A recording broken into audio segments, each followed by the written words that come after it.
The story starts in a hospital where our MC is playing games, but he is bored of every game. Then he finds a game called Dungeon and Stone on a forum. It's a 2D pixelated game, which he doesn't usually play, but since it's free and he's bored, he decides to give it a try. It's a rogue-type game where if you die, you have to start over from the beginning. Without noticing, he plays it for hours and becomes addicted. He plays it everywhere he goes for 9 years. Finally, after 9 years, he reaches the final boss room. After opening it, he receives a notification that the tutorial is complete. Suddenly, a light emanates from the screen, and he is sucked into the game world. He opens his eyes and finds himself as a barbarian, standing in the coming-of-age ceremony where barbarians choose their first weapon before entering the dungeon. He is shocked and wonders what is happening. Suddenly, a barbarian near him shouts, "It's the game! It's Dungeon and Stone!" After hearing that, the barbarian chief arrives and asks who shouted. The MC points towards the player in fear. The chief approaches the player and chopped his head off and announces that he was possessed by an evil spirit. Realizing that if he stands out, he will die, the MC faces a problem. He doesn't know his name. If he doesn't go when called, he will die. He starts to think of an idea and comes up with a plan. If someone else doesn't respond within 2 seconds, he will act. After some time, a name is called and no one responds. So he goes up on the stage and luckily he gets it right. It was his name. Finally, he discovers his name is Andel's son, Bjorn. With his years of experience playing the game, he chooses a shield as his first weapon because it offers the most survivability. After everyone chooses their weapons, they select their leader, Venom's third son, to guide them towards the dungeon. Because everyone that have gone through coming-of-age ceremony will enter the dungeon. However, after some time they get lost on their way. They decide to choose another leader, Feneline's second daughter Aner, but even she gets lost. Seeing their intelligence, the MC decided to help them and suggests her that they should follow other species to reach the dungeon gate. Aner likes his idea, and they start following other creatures until they finally reach the dungeon gate. However, upon reaching the gate, the MC starts feeling fear. But he have no choice but to go inside because all the citizens of the city need to pay taxes starting from the age of 20, and failure to do so results in execution. Since he is a barbarian, it is impossible for him to find a normal job, and the labyrinth only opens once a month. So he has to go now, but his feet aren't moving because of fear.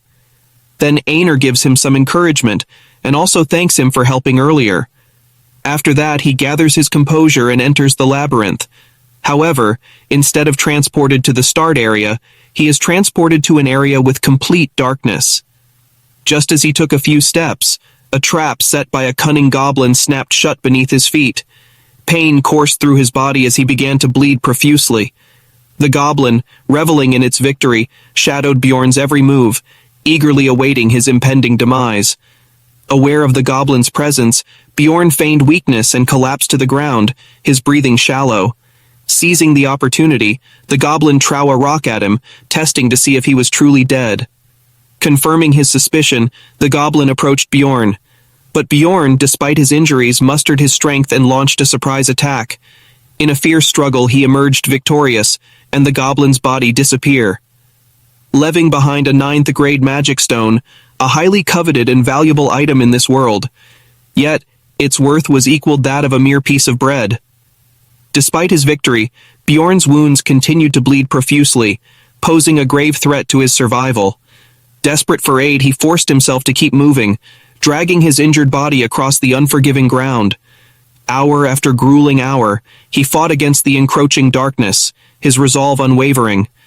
The brink of death loomed near, but he refused to succumb. Finally, a glimmer of light pierced the darkness, signifying an exit from the treacherous depths. To his astonishment, a party of seasoned adventurers emerged before him. Seeing his dire condition, they stopped, their captain demanding the assistance of their healer.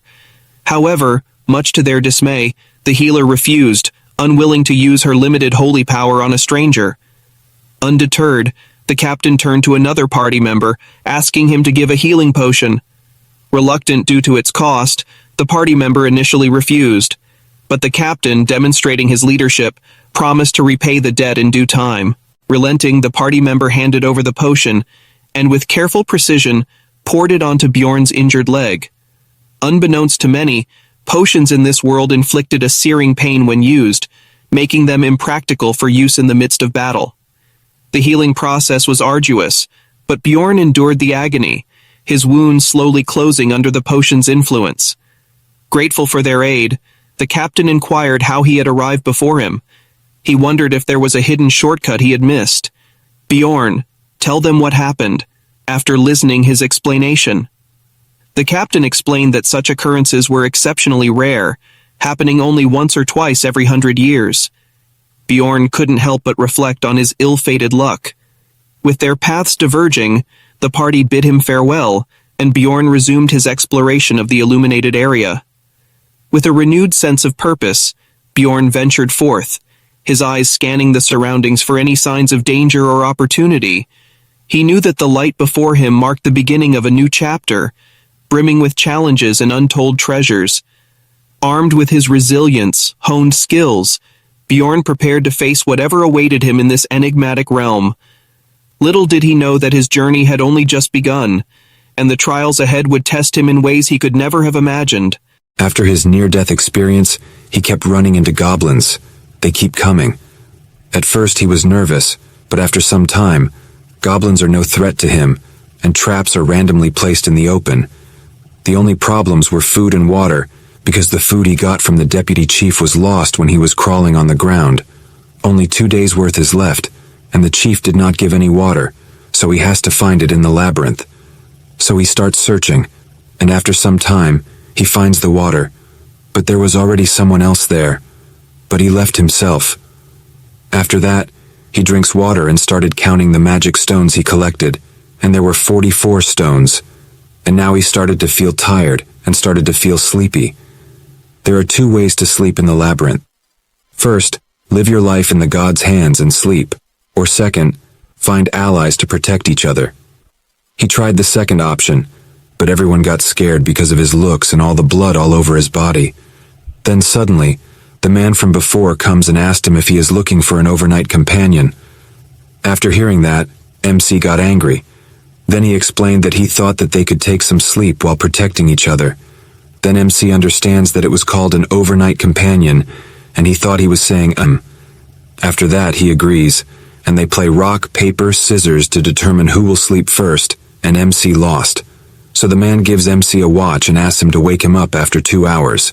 After 2 hours, MC wakes him up, and now it's his turn to sleep, but he can't believe in a stranger.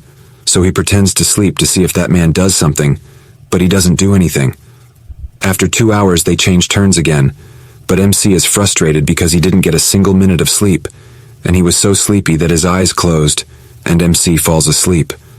Then suddenly, that man wakes him up. MC apologizes to him and offers him more time to sleep, but that man refuses. So MC takes his turn and starts sleeping. After some time, that man comes and attacks him with his hammer, but MC blocks it and says he knew that there is no one that kind in this world who forgives and does not take the offer to sleep. They fight, and MC defeats him, asking him why he didn't attack the first time he slept. That man answers that because he also needs sleep. Then MC asks why he attacked him, and the man answers that it's because of his stone, but MC doesn't believe him and attacks him again, asking once more. That man explains that it's because of his heart, and tells him that a barbarian's heart is used for new magical research and sold for a good price. After saying all of that, he starts begging to be let go. Everyone in this world thinks barbarians are stupid and naive. Most of it is true, but our MC is a human inside a barbarian. So he kills him and takes his items. He have many items, like potions. MC starts to think that after only a few hours since he came to this world, he killed someone, and only after killing a man, he is now living like a man. After that, he started to hunt again, and goblins started to come in pairs because it's the second day. But it's not a big problem for our MC. He hunts for 14 hours, but now he started to feel very tired and needs sleep. Because of the previous incident, this time he chose the first option and tried to sleep alone, hoping goblins won't come, but goblins keep coming. After some time he just closed his eyes, but a goblin attacked him and just missed MC's neck because of height. After that, MC becomes frustrated and decided to find another barbarian, But instead, he meets many humans this time who want to become his overnight companion. Maybe because this time he is looking good and didn't cover in blood. But he refused them all and told them that he is looking for another barbarian. Then one man tells him that it's going to be hard to find because most of the barbarians quickly go up to the second floor. Then MC realizes that it would be embarrassing for someone of their build to struggle on the first floor. So he starts to look for any race other than human to become an overnight companion, because every race has a special trait other than human. After some time of searching, he finds an elf. She was injured and afraid. Then MC goes there, and she instantly starts to beg him to let her live. Then MC tries to comfort her, but she gets more scared and says that even if he is a barbarian, let her live just once because she has a younger brother to take care of. Then MC starts to think about what barbarians do. So to make her let her guard down against him a little, he gives her some healing herbs and some bandages he got from the men from before, and asks her to treat her wound first while he stands guard. After she finishes treatment, he introduces himself, and she also tells her name, Erwin. Then he asks her why she is so afraid of him. She tells him that he is a barbarian, and barbarians and elves had a very big war in the past, and now they are hostile towards each other. She says she doesn't care about this, and asks him to let her go. MC didn't know about it. All he knows is that elves and barbarians have a good relationship, so he does not know which timeline this is compared to the game he plays. Then he tells her that he also doesn't care about it, and asks her to become his overnight companion. I know it sounds weird. After thinking for some time, she agrees, but asks him to make an oath on his warrior's honor that he will not harm her, and she also makes an oath in the name of her tribe. Then both make the oath to not harm each other. Then our MC decides to sleep first, and she agrees. So he gives her the pocket watch and asks her to handle it with care because it's expensive. At first he thought that he would pretend to sleep for 10 minutes, but he instantly falls asleep. Then after 2 hours she wakes him. Then he realizes that it's all because of the blanket and the bag, and if Hans, the man from before, lent it to him, he would definitely die there. So he decides to lend them to her, and just like that, they both take a few turns, and now there are only 10 minutes left before the last turn. Then 2 men came there and asked Bjorn what his relationship with the elf was. He told them they were overnight companions. Then they asked how much time was remaining. After hearing that, Bjorn told them it was none of their business and that he was not obligated to tell them. He scared them away, and they left. After that, Bjorn tried to wake up Erwin, but she pretended to sleep. Bjorn forcefully woke her and asked why she was pretending to sleep. She answered that if she got up, he would leave her because their partnership would end as soon as she woke up, and he would leave her alone. Then Bjorn asked her what happened with those 2. She answered that she didn't know them, but they were probably from the same group called the Crystal Union as the human who tried to hurt her. After hearing that it was a whole group, he first thought of parting ways, but this beautiful elf was only 20 years old, and that was reason enough for a man of culture to help someone. So he decided to help her and asked for her full story before deciding. She got really happy and told him that she had met them on the first day inside the labyrinth as overnight companions. And when she was sleeping, she felt a gaze behind her. Only later did she find out that he was a manager of a clan doing business on the first floor, and somehow she managed to escape. Since then, they had been chasing her. Then Bjorn asked how they were able to chase her in the labyrinth. She told him that they were probably using message stones, which allow communication when synchronized prior to usage. Their range is up to about 300 meters. It was a device that didn't exist in the game, so he was a little shocked. Then Bjorn asked her why the members of the Union continued to chase her, when it didn't seem like she had done anything wrong. She told him that while escaping, she swung her knife around and accidentally cracked one of the assailant's ears. Bjorn felt bad for that man, and she was laughing while telling him all this. Suddenly, she felt someone following them from behind, about 150 meters away. It was an ability of elves they are born with, so they decided to increase their speed, but the distance between them didn't increase. Bjorn started to think about the risks he was taking and the benefits. Well, I think we all know the benefits of helping beautiful elf. So he asked her what she was good at. She gave a great answer fitting for the situation. She said that she was good at laundry and cleaning but bad at cooking. I just want to ask what is going on in her head at a moment like this. Everyone, what do you think? But just don't go overboard with it. Then he asked what she was good at during battle. That she was good at archery and could also use spirit magic, specifically flame element. Flame element is actually the rarest element in this world. Then he asked her if she had killed anyone before. She answered that she hadn't, but she could do it. Then Bjorn asked seriously if she would like to become his comrade until they got out of the labyrinth. He would take 90s and she would get 10. He didn't even finish his speech, but she instantly agreed without any hesitation. So Bjorn decided to get rid of the pursuer because the distance between them was getting shorter and shorter. He decided to enter a dark area where they waited for the pursuer. After he arrived and started searching for them. Bjorn ordered her to shoot the arrow. She was a little nervous, but she shot the arrow and got a headshot. MC sure was smart. He didn't kill the man himself. Erwin was in a little shock, so he gave her some encouragement and started looting the men. There, he found the message stone Erwin had been talking about. After that, Bjorn checked the loot he got from the man he just killed. He had a pouch of magic crystals, 2 daggers, 1 potion bottle from his waist belt, and the clothes he was wearing, a leather top and bottom.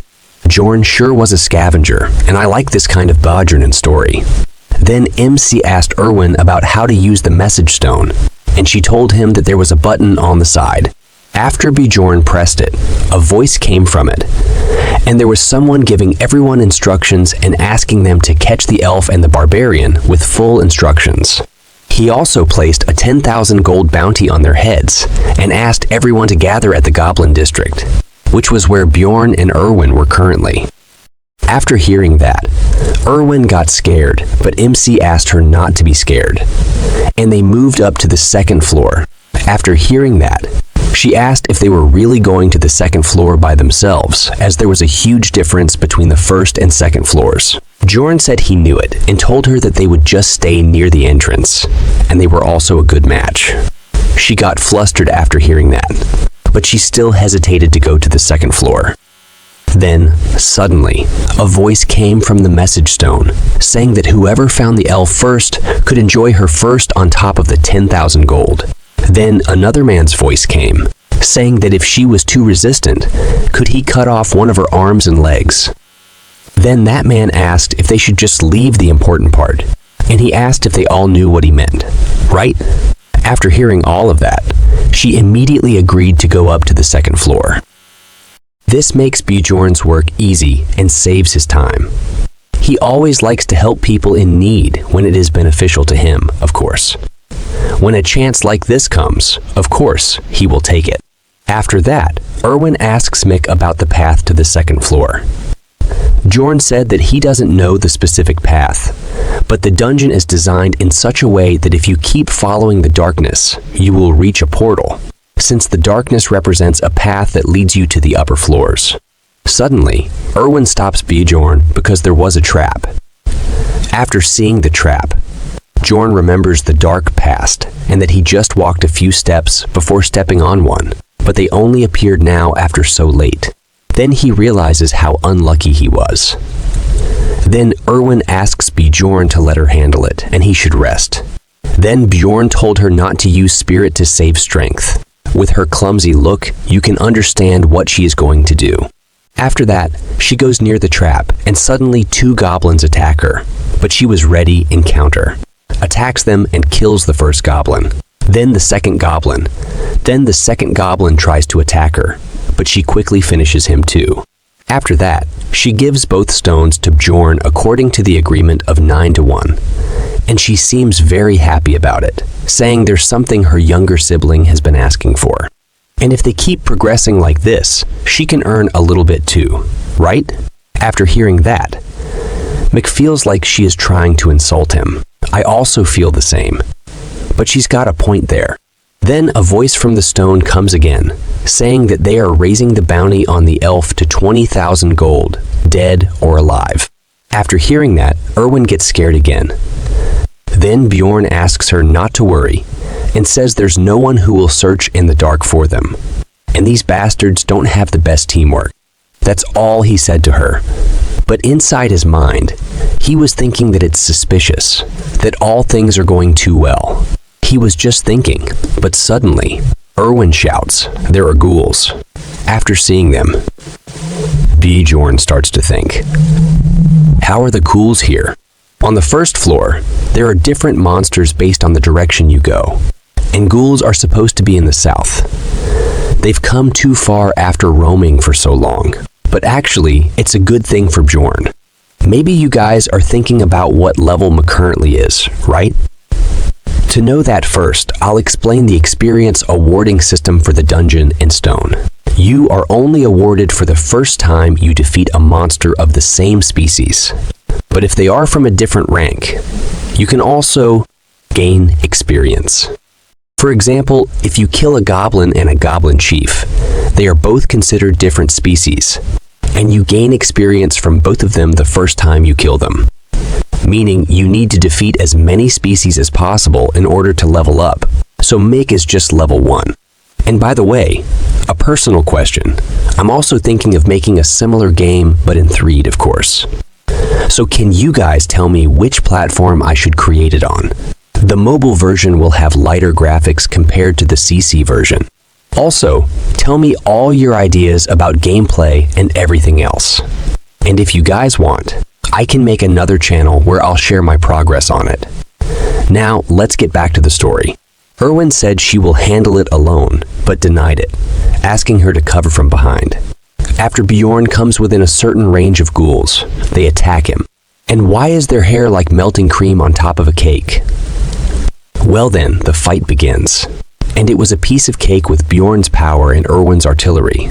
After that, they keep walking towards the north until the 3rd day. Then Erwin sees blood on the ground, and it was not Goblin's blood. After following the blood trail for some time, they find a sandal.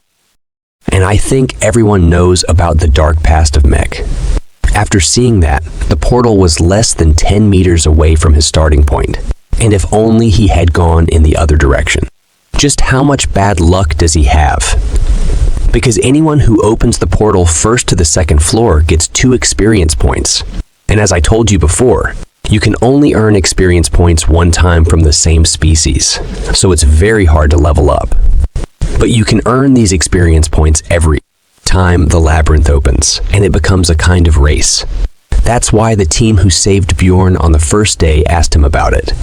Thinking about that makes him very angry, and seeing him like that, Erwin asks him if there's something she did wrong. Then he says it was not because of her. After that, she comes to a conclusion that Bjorn lost his barbarian comrade here, so she gives him some sympathy. Bjorn gets confused, but he decides to ignore it, and they go up to the 2nd floor, the Goblin Forest. But their landing is not a smooth one, for Bjorn, of course. Erwin lands perfectly. After Bjorn recovers from this unfortunate experience, they look around, and there is no living being in a 50-meter radius. The 2nd floor is different from the 1st floor.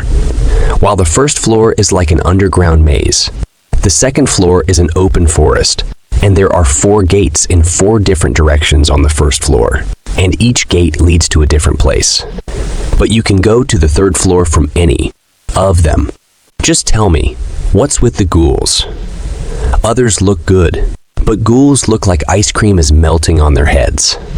After that, Erwin asks Bjorn what to do now. He tells her that once the time is up, which is 168 hours for the 1st floor and 240 hours for the 2nd floor, the labyrinth spits the explorers back out into the city. So they will stay on the 2nd floor before the 168 hours are up, and then they go back to the 1st floor. But they can't just stay here by the portal all day, so they start to explore the nearby area a bit. Soon after some time, Erwin finds a trap, but Bjorn didn't see it. Then Erwin throws a rock at it to deactivate it, and then she asks for praise from Bjorn. But Bjorn just says that she is good at throwing rocks, and it was always her duty to find the traps. McSure is a Sigma. Let's talk about the second floor a little. Traps on the second floor are different than the first floor. They are well hidden and are all over the floor, but there is no goblin watching over them. And other than traps, another difference is that the goblins go around in groups of about a dozen, sometimes with warriors or archers. And there are more high-ranking monsters the farther you go towards the exterior of the forest. Continue the story. Bjorn and Erwin started exploring the goblin forest, destroying traps in their way so they wouldn't cause any trouble later when monsters attack. Soon, Erwin heard footsteps of the goblins and asked Bjorn what to do. Bjorn asked her about the number of goblins, and she answered that she doesn't know the exact number, but it's more than 10 for sure. After hearing that, he decided that they will attack them and asked Erwin how close they can get without being noticed. She answered that on her own, she can get to about 30 meters away from them. Then, Bjorn said that they will go with her plan. First, Erwin goes near them and shoots the first arrow. Then Bjorn will attack them. However, the second floor is different. There are 3 times the amount of goblins from the first floor. And there's a goblin warrior too. Yes, this guy with the knife-like sword is a goblin warrior. And it should be scary face so many goblins to gather. But instead of being scared, Bjorn's warrior's heart was twitching. He was feeling excited. It reminds me of the Overlord manga where Ainz's emotions automatically get suppressed. With this sense of excitement, he started to crush them one by one, but dealing with the goblin warrior isn't easy. He almost chopped Bjorn's head off and surrounded him with other goblins. The situation became quite threatening, and he might also get injured, but that's if he was alone, of course. But with a trusted partner like Erwin, his back is covered, and he quickly finished them all. He gained 1 experience point for defeating the goblin warrior for the first time, and 11 magic crystals. But the warrior's weapon and armor disappeared with the goblin. The warrior stone has more value than a normal goblin of the same rank. So he decided to give Erwin 2 normal stones. She looked very happy, and after that they started moving again. Once they went farther out than a 3-kilometer radius, they began to come across goblin groups every 5 minutes. This time, there's an archer among the goblins, and as soon as he saw them, he disappeared using stealth magic. It became difficult because of the goblin archers.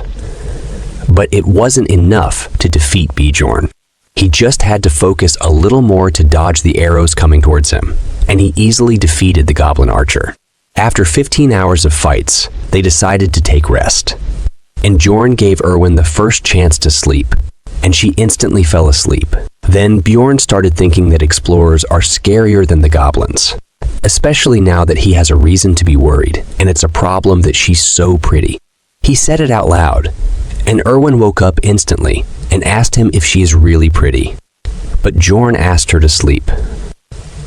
Well, it shows that she was not stupid and is always on her guard. And just like that, the 4th, 5th, and 6th day passed, and it became the 7th day, the last day, and it's finally time to leave the labyrinth. Bjorn told Erwin that it was finally time to leave the labyrinth.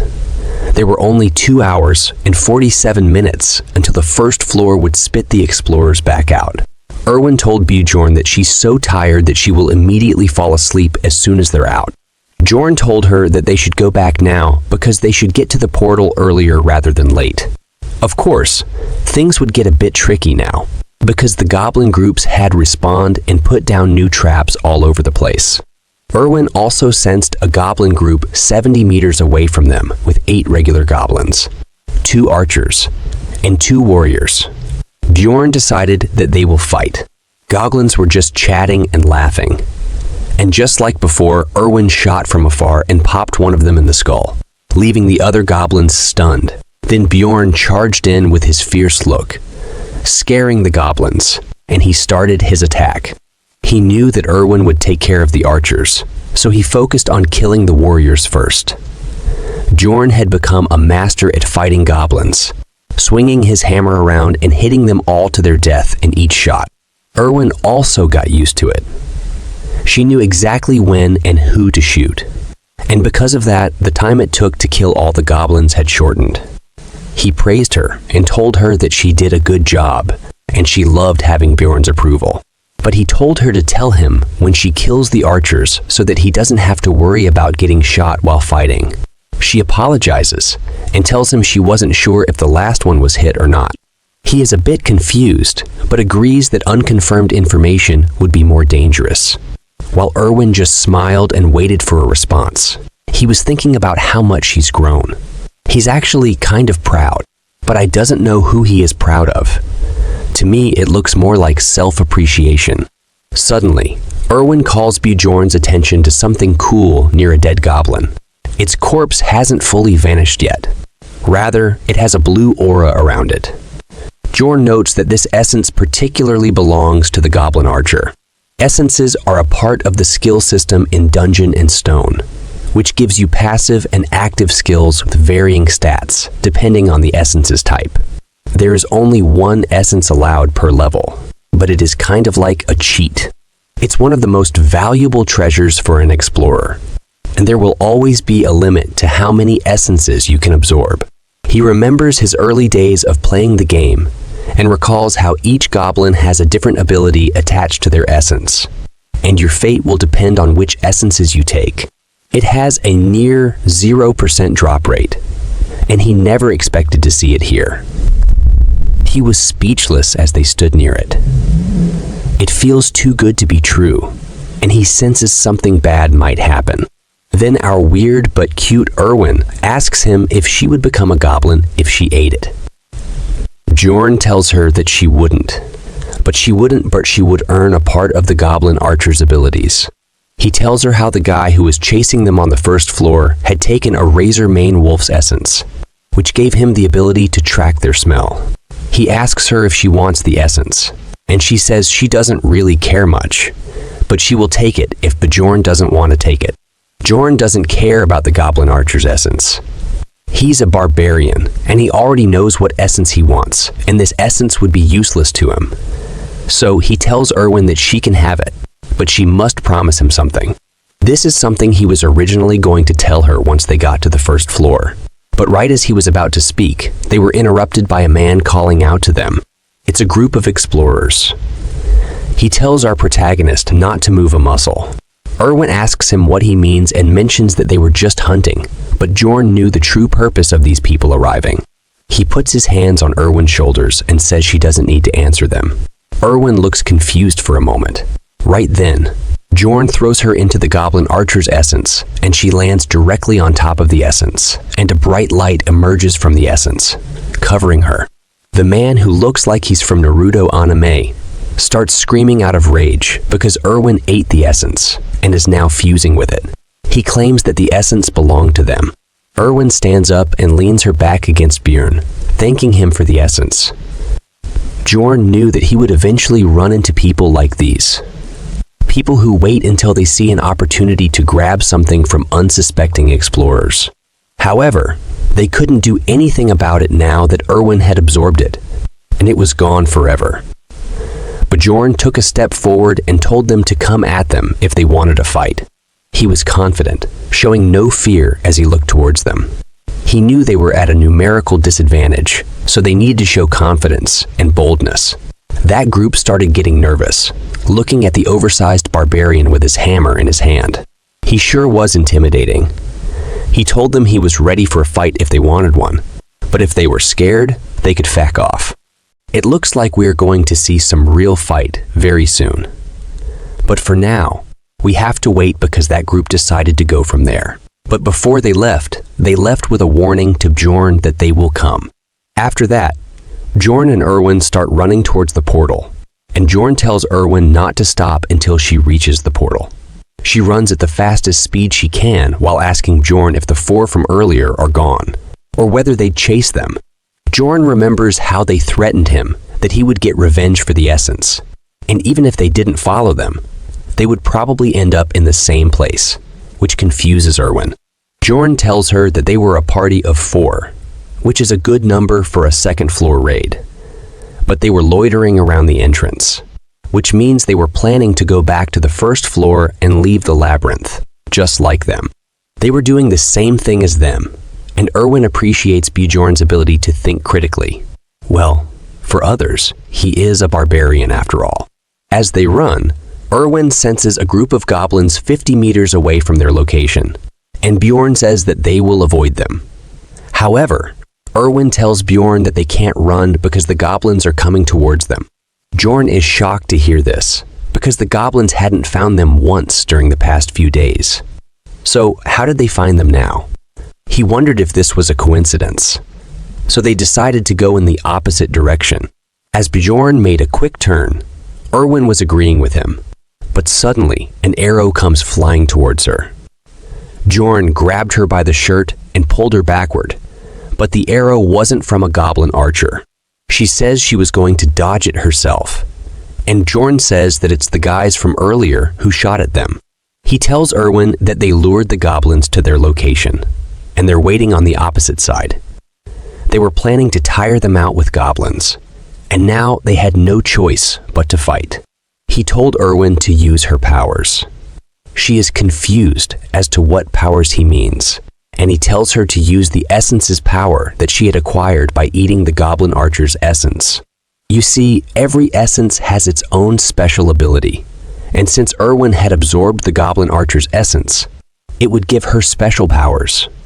It would increase Erwin's stats in many ways, as you can see on the stat window. Alongside that, it adds a passive and active skill, which can be quite useful in situations like this. She had gotten a passive skill that made all her arrows poisonous, while also giving her an active skill that made her stealthy. Erwin tells him that she doesn't know how to use it, and he just looks at her and tells her that it's already working. Erwin begins to glow blue with the essence surging through her body. She can finally feel the powers of the goblin archer. Her active skill thief step was now in use. Bjorn looked at her and wondered whether the skills work just by willing them, or did they need to say something to trigger it. Meanwhile, Erwin is just enthralled by her new powers. He hands her his bag, telling her to keep it safe. He was going to handle the goblins on his own, and she can look for the guy with the crossbow. Erwin is worried for Bjorn because it would be too dangerous on his own. However, he doesn't care at the moment. He tells her that there is no time to think. He tells her to stay hidden, and when he gives the signal, she must kill the guy with the crossbow. There would only be one shot.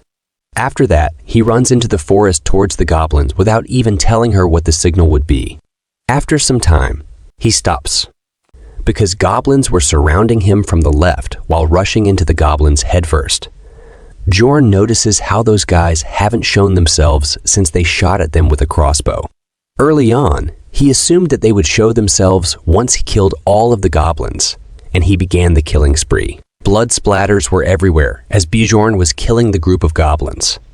There were a dozen of them. 2 of the goblins were swordsmen or warriors, but there were no arrows flying towards him. There were probably no archers, or so he thought. But an arrow comes flying his way, so he blocked it with his shield, and he now knows there were archers too. Then he felt something pierce his back. It was a goblin with a dagger who stabbed him from behind. He threw the goblin off and bashed its head in with his shield. He was fighting the goblins to the best of his abilities. But he also remembered the crossbow guy was there too, and he didn't have Erwin to help him this time. The injuries were piling up as they were cutting Bjorn up. It was looking like the attack on Titans. But he didn't let up though, as he slammed his hammer onto the goblins and killed them all. They turned into smoke, and he realized that things were getting a bit too dangerous for him. Suddenly, 2 arrows shot in his direction at once. He had to dodge them, but he realized that they were both different markings. One belonged to a goblin archer, and the other arrow was from the crossbow guy. It was impossible to block both arrows, and now he had to pick and choose which arrow would be more dangerous to get hit with. So he decided to block the crossbow bolt, and as he blocked it, the goblin arrow had pierced through his elbow because he simply couldn't have blocked shots from both sides. His arm was wounded and bleeding, not to mention the goblin arrows seemed to have been poisoned. His arm was turning purple, and he couldn't feel any movement within it. He only had his right arm, and he needed to choose between his weapons now. So he let go of the hammer, knowing it wouldn't be much help. He pulled the arrow out of his elbow and chose the shield. It was his original weapon. He knew that the real enemy was that group of scums. If it weren't for them, the goblins wouldn't have been much of a threat to him. He could easily kill goblins with the hammer, but the shield was necessary to protect himself from those crossbow bolts. Bjorn kept slamming into them with his shield. He was flinging them around like they were nothing, sending them flying far away with each hit. But it was not enough. Eventually, he had enough, and he got angry. As he gave the goblins an angry look, the remaining goblins began to run away. As they ran away, Bjorn had one slight moment of rest. He managed to hold on long enough, and he knew he didn't have to chase them down. The group started to emerge from the bushes. They were hiding in there for too long. Their leader smiled and looked smug. He respected Bjorn for getting rid of all of those goblins on his own. He found it impressive and quite unexpected as he walked out with his two other companions. The crossbow guy didn't come with them, but he noticed and asked him the whereabouts of Erwin. With anger, he just tells them to come and fight him. Then their leader says that it is truly impressive that he still has energy despite fighting all of those goblins. However, he was sure that Bjorn was severely injured by this point and gives him the option to tell him where Erwin is, and they would let him go. Bjorn smiles. He wondered if they thought he was stupid, but Bjorn, laughing, annoyed them, and they decided that they should fight him first and torture him later for the answers. He tells his crew not to let their guard down, even if Bjorn is injured. They were going to take this fight the same way as they would while hunting a giant monster. They decided to rush and attack Bjorn as he held his shield up, ready for their attack. But his situation was dire. His left arm wasn't moving, and he was going up against 3 explorers. He wondered whether Erwin found the crossbow archer yet, but he needed to send the signal now. But he knew that the signal had to be something unique, something that this world's people would recognize. He knew what he had to do. He smiled as he raised his poisoned arm up and showed them his middle finger. As he put his arm up, he looked very pleased with the signal. Well, it's a good one. What do you think will happen if Erwin got confused with it? As all of you know how clumsy she is. I also have a story, a dark fantasy one. So I just want to know how much darker I keep it. It is going to be similar to Remonster. But if I make it too much darker, I have to create another channel for it, or I release a novel with a darker version and video with a lighter version. Please tell me. Okay, let's get back to the story, guys. As Bjorn's middle finger was raised up high, his mind was racing and worried as he wondered if Erwin had recognized the signal yet, because she's far away.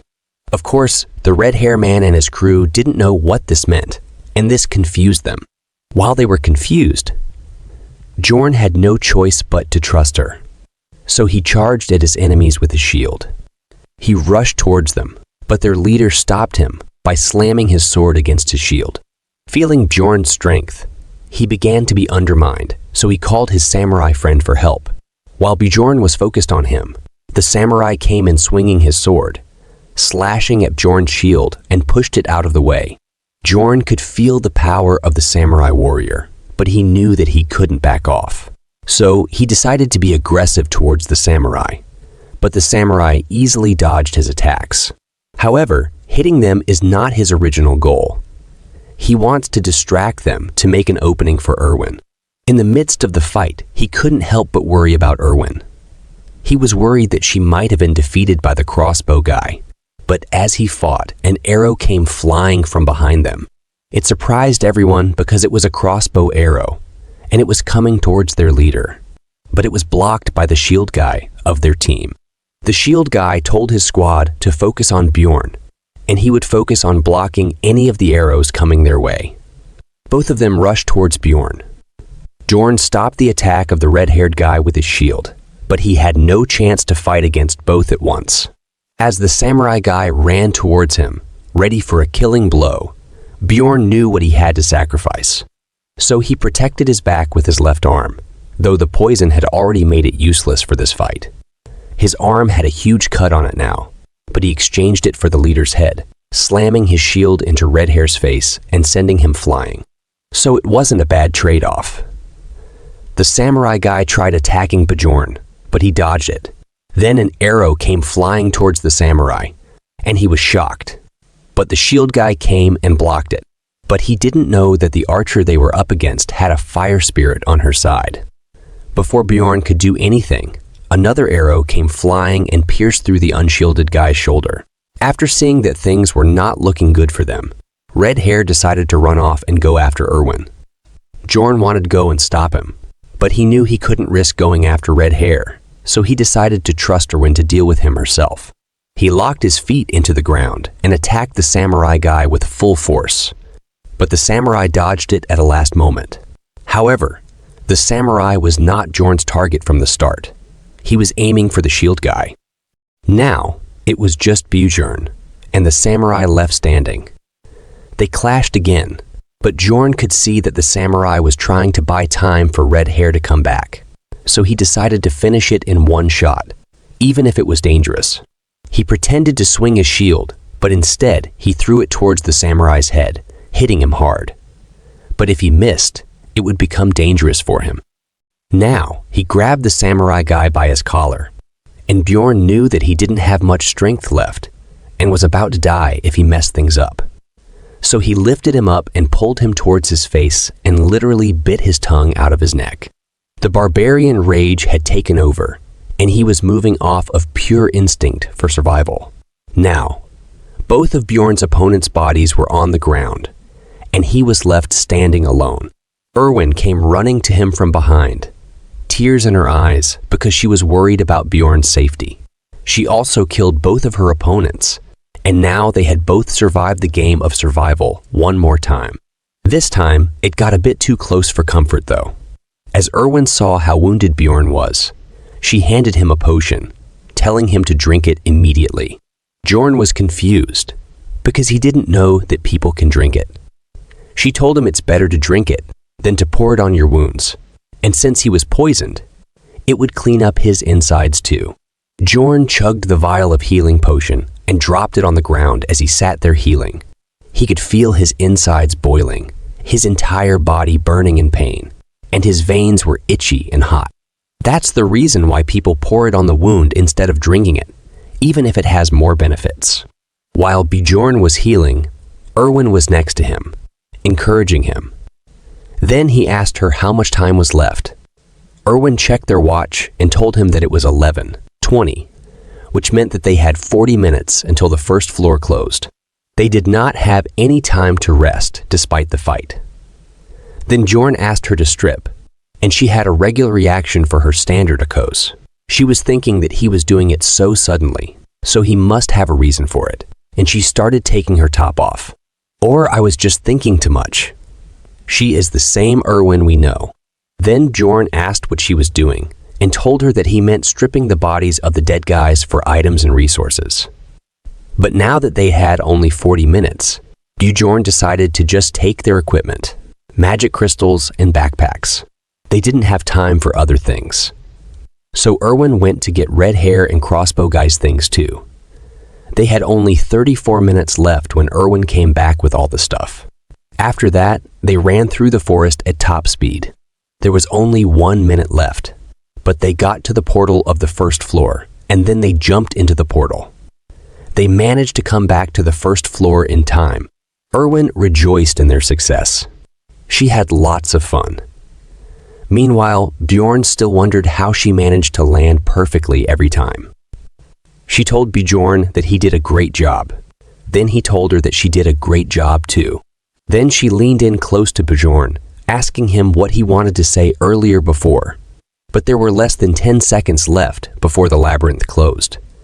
So he told her that they should talk once they were back in Raftonia, but they would both emerge at different locations. So they had to choose some spot for meeting, but Bjorn forgot the name of the tavern. There was no time left, and he was scratching his head in rage because he couldn't remember the name of the tavern. Finally, he remembered and told her to meet him at the Black Whale Tavern once they were out. She happily agreed to it, and their time together in the labyrinth ended. The labyrinth began to close, and he was being transported back to Raftonia. Bjorn emerged back in the city filled with explorers. Now the story is going to be more interesting, my horny friends. But for now, he was back in Raftonia amidst the hustle and bustle of people. It's a place filled with a tremendous amount of people because all the explorers are gathered in one place.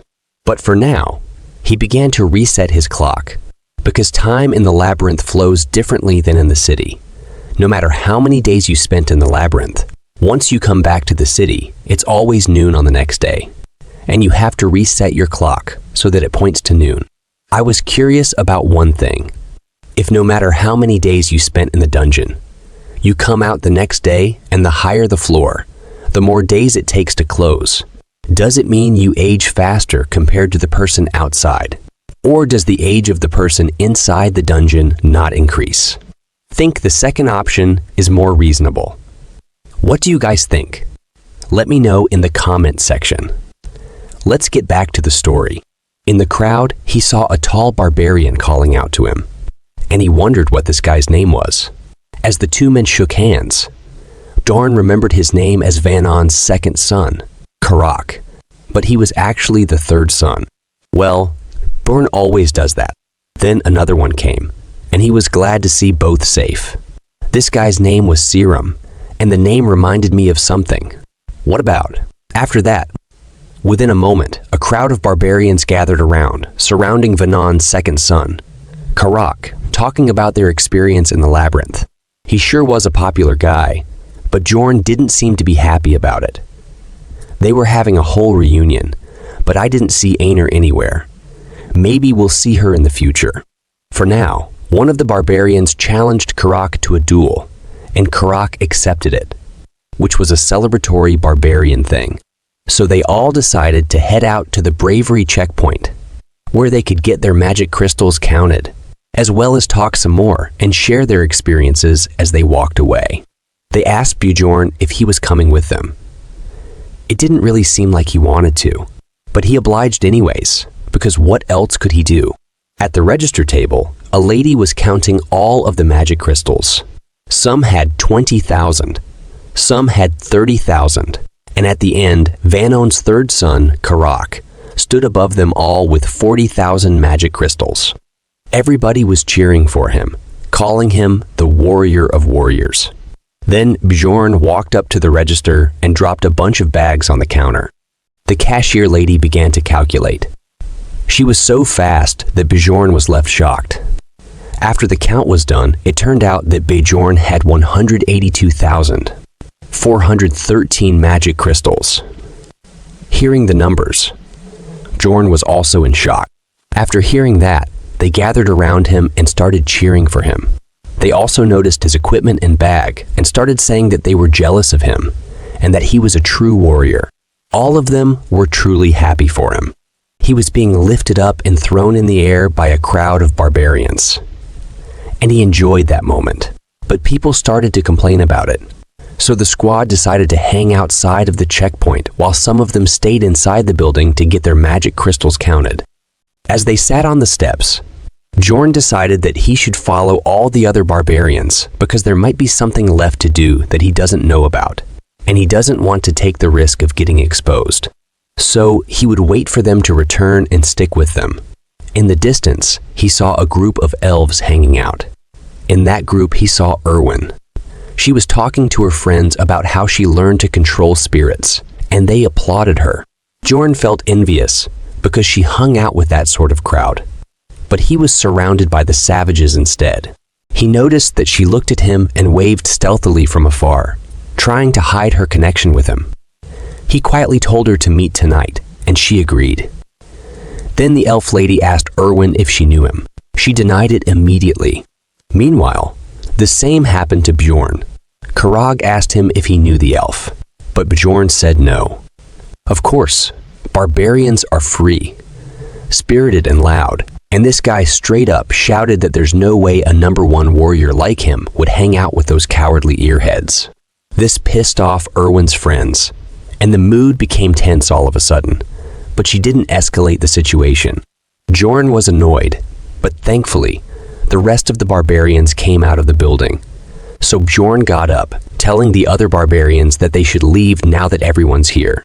On the way, he noticed a child calling out to his father.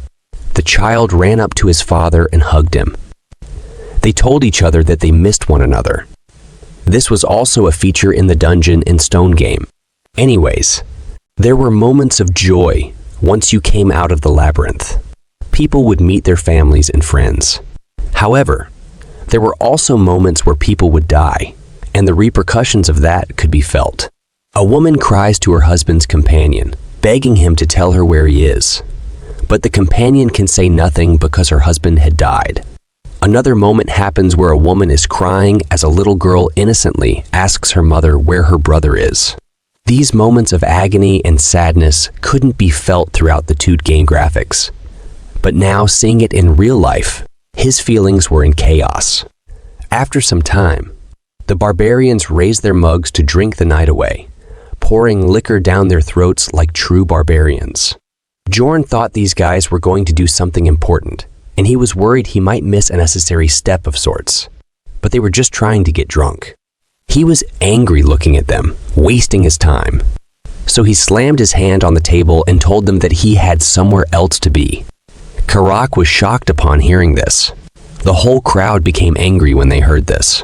It looked as if they would kill him because he is the protagonist of the night and he is leaving.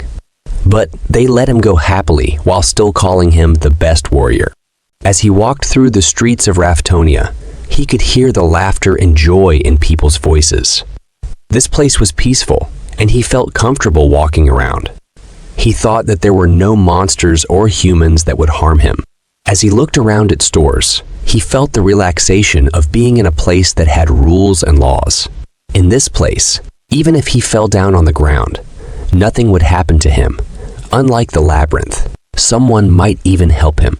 Then he walked into a hotel to properly take a rest, then started thinking that this other world might be more barbaric than the 21st century Earth, but it was still peaceful. Then he got a room for himself so he could change and shower. All those near-death encounters in the labyrinth had made him realize that living in Raftonia might not be that bad.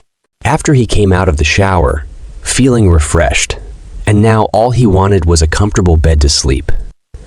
But thoughts of his home were rushing through his mind. He still wanted to go home, even if there is no one to greet him at home. As nighttime approached, Bjorn woke at 9 at night, feeling fully refreshed and relaxed. He remembered that he came out of the labyrinth at noon, so he must have slept around 4 to 5 hours. It was now time to go meet Erwin at the Black Whale Tavern, but an old man told him that the Black Whale Tavern was sold off 10 years ago. Bjorn was shocked to hear this. Then the old man got more into detail. Apparently, the son of the original owner got into gambling addiction, ending up costing him the tavern, so the name and the owner both changed. Bjorn kind of expected it, but the game's version of Raftonia must have been years behind this one. Then he asked the old man the new name for the tavern. The old man told him the new name. The tavern was now called Python Path, and Bjorn had arrived at the place ready to meet Erwin. After seeing it, he wondered that the Black Whale Tavern used to look much different from this place in the game. He was glad that at least he can read this world's language, so he had to go to the library to fill his missing knowledge of this world. Then he entered, and this place was filled with people going wild. He immediately started looking around for Erwin, but she found him before he could. She called him over by waving her hand and saying his name.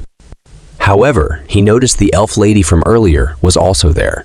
The short-haired woman stared at him angrily, saying that he is the barbarian from earlier. He introduced himself as Jandal's son, Bjorn, and asked her who she was. She said she's the older sister of Erwin. Then Bjorn said that her name couldn't be older sister, so she just told him to call her Teresa. Then he remembered that Erwin's last name was Teresa, so this lady was trying to keep her real name hidden. He asked her reason why she was there. Then she stood up and slammed her hand on the table. She asked Bjorn why he called Erwin to such an inappropriate tavern like this last night, and then stood her up. making her stay the night out. And now he is asking what her purpose here is. She insults him, calling him a thick-skinned barbarian. Then Bjorn asks her what she means by it. Then she replied and said, "Are you trying to play dumb?" After hearing that, he got confused and asked Erwin how much time it has been since they got out from the labyrinth. She answers him that it had been 30 hours. Bjorn was feeling like an idiot right now. First, he thought it had been 4 to 5 hours. But nope, it had been a whole 30 hours. He realized the reason why he felt so refreshed after waking up. It was because he slept over a day. Seeing Erwin, he was feeling sorry, so he apologized and told them that he overslept. After hearing that, both of them were shocked, especially Erwin's sister, to see a barbarian apologizing. After that, in shock and embarrassment, she asks Bjorn why he would call Erwin. Bjorn could have given many long reasons, but he said he had no obligation to answer her. She can ask Erwin if she wants and piss her off again. She says he is just a beginner, and then Bjorn replies that she should throw away that kind of attitude unless she intends on taking care of Erwin all her life. Then she calls him a savage and slams a huge bag of 350,000 magic stones on the table. After seeing it, he feels like he is in K-dramas. Bjorn just stared at the stones, and this made Erwin's sister wonder why he wasn't taking it. She knew that he had a different reason for asking Erwin to meet. Does she think Bjorn is Johnny Bro or something who accepts any types of payments? Bjorn looked at Erwin and asked her if she agrees with her, but she doesn't know what to say. At least for a moment.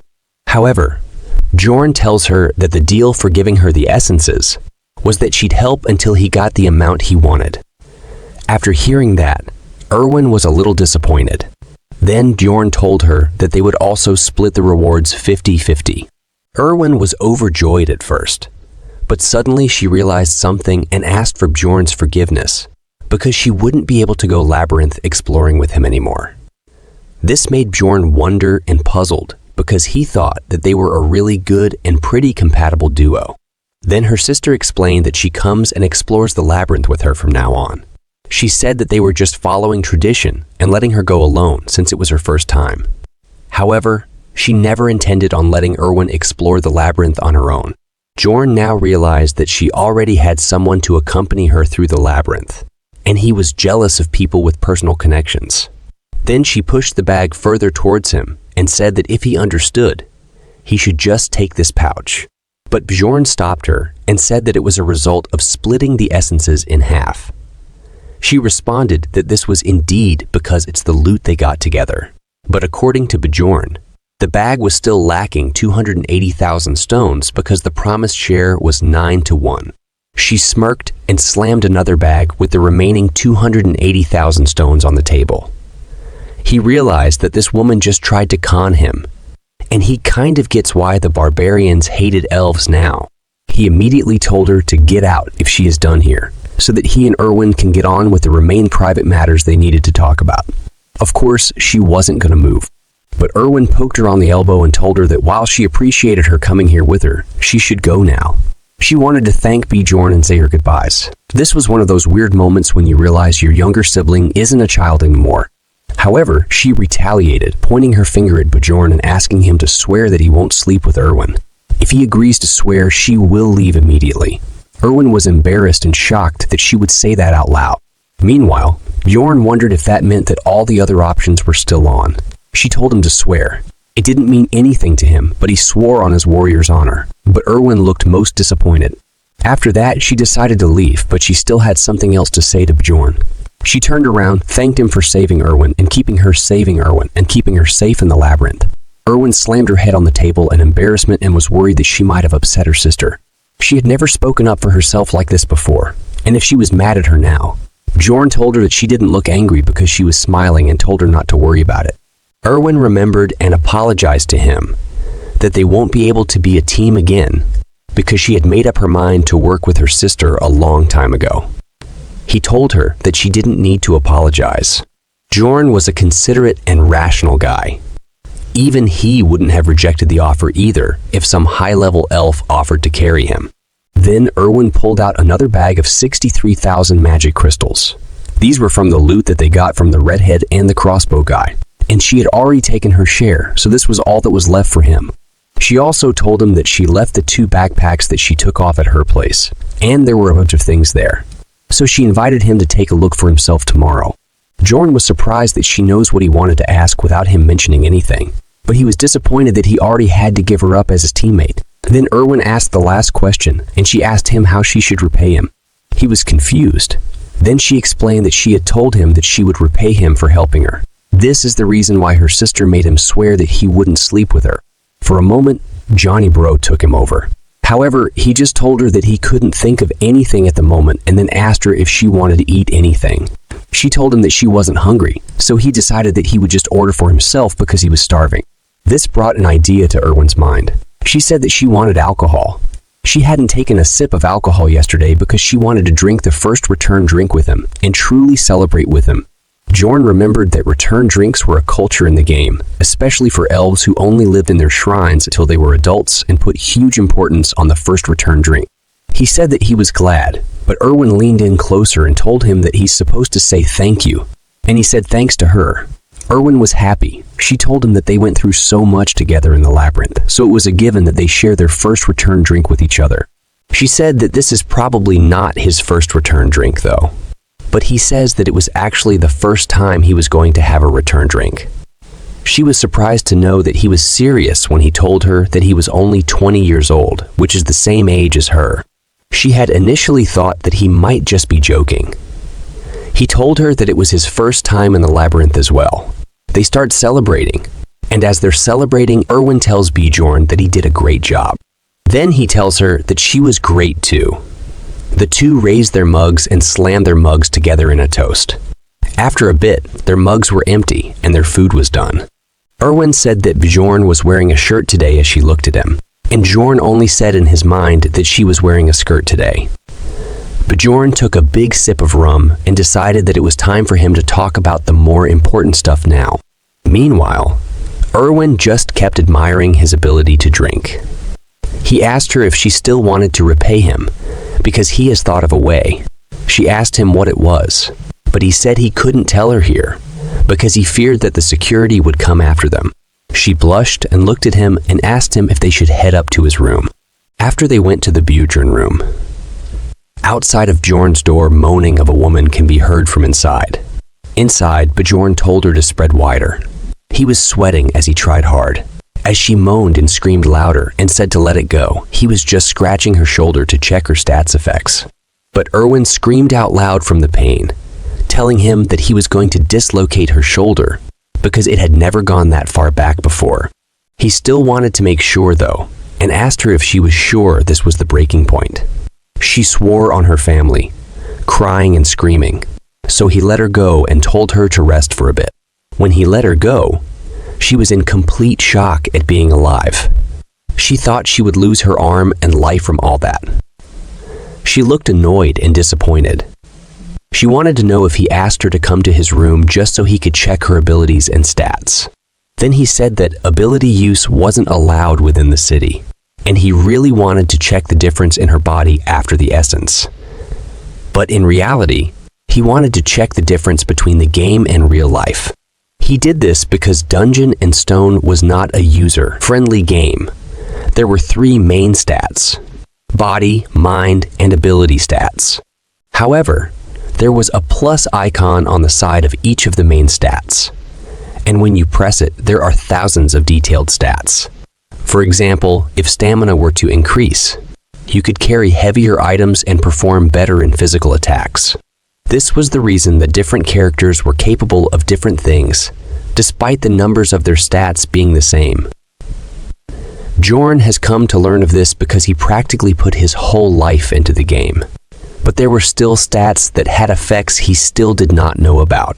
Erwin was hoping and asking if there is something else they are going to do.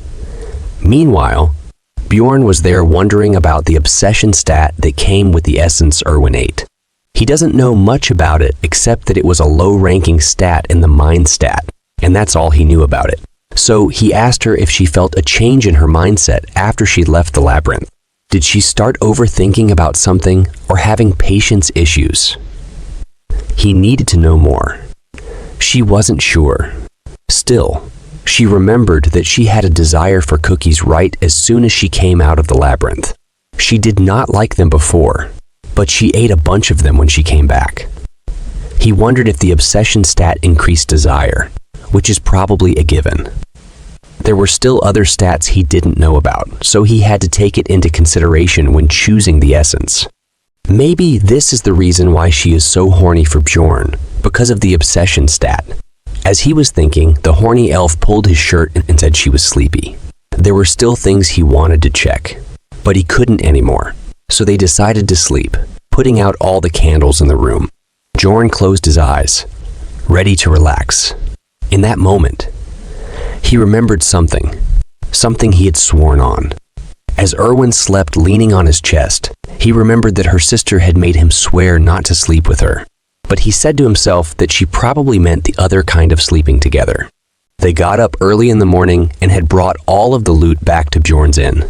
Erwin asked Bjorn if he was going to sell everything.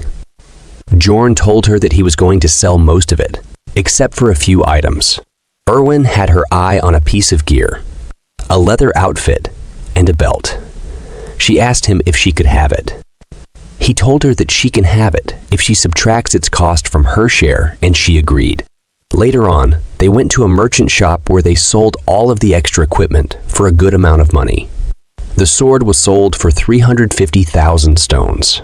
Later, Bjorn sold some more stuff for 180,000 stones. Then they sold the backpacks, which went for a whopping 250,000 stones. After a few more visits to different shops and merchants, they had a solid amount of money in their hands. The bags of money had piled up, and they had earned a total of 1,450,000 stones. As they held the bags of money in their hands, Erwin was shocked after seeing that much money, but she earned just change compared to Bjorn. He really is a heartless man. Bjorn gets almost 1.4 million stones after subtracting Erwin's share because he also killed a man alone before meeting her. He had never made this much money in the game's start before. This was a nice start for him. They walked out into the street. Bjorn told her that this is where they should part. This surprised Erwin. Then he wondered why she was surprised, because they had already decided to go their separate ways. He told her that they're taking the same route, so they should walk to the central square together. Even though she agreed to it, she really wanted to spend more time with him. As they walked up to the town square, they saw a huge crowd of people standing around a guillotine blade. Bjorn and Erwin walked up there. A guard screamed out loud, stating that there was an execution happening and that everyone should back off. A man was forced into the guillotine, his head and hands poking out as his face sealed up with bandages. These people hadn't committed any serious crimes. Their only crime was that they hadn't been able to pay the taxes. The execution began, and the guard pulled at the rope. Rafdonia was the final remaining city of the other world that ended at the hands of a witch's curse. The only place to get resources in this limited space was the labyrinth. Therefore, those who couldn't pay taxes were executed to decrease the number of mouths to feed. As the blood hit the pavement from those who were executed, a bunch of people came running and holding pieces of bread. They dipped their bread in the blood and started eating it. Erwin was barely holding herself from throwing up, asking Bjorn why they were dipping bread into the blood. He told her that there's a legend that everyone who drinks the blood of the executed will gain great financial luck. Bjorn asked Erwin how much the taxes were for the first year. She told him that it's 700,000 stones for non-humans. He realized that it was a bit off from the game, but similar. He asked her what it is from the second year and afterwards. She told him that it was 800,000 stones, and they were exchanging fees too. This was the same number as the game. As they stood there, looking at them devour the bread with blood sauce, Bjorn started thinking about tax rise each year of work. And if he can't get back to his real life, and if he can't compete with the increasing taxes, his blood might be the one that people are dipping their bread into. And to avoid that, he has to save money. And for that, he needs to become an explorer that can at least reach the 6th floor. The The scene switches to the library. As he walked in, he wondered why people were staring at him because he was a barbarian in the library. Then he saw Einar using a book in the library as a pillow and sleeping. Well, it's good that she's okay, because we didn't see her after he came out with the other barbarians. He walked up to her and poked her, wondering why she was there. She woke up, saliva drooling down her face as she looked at him. Jorn looked at her and said that he was glad to see she was doing fine. She gave him a smile, telling him that she feels the same. He told her to lower her voice because they were in a library. She answered that she never expected to see her fellow barbarian here. Jorn asked her what she was doing here. She told him that she was here because of what he said to her earlier.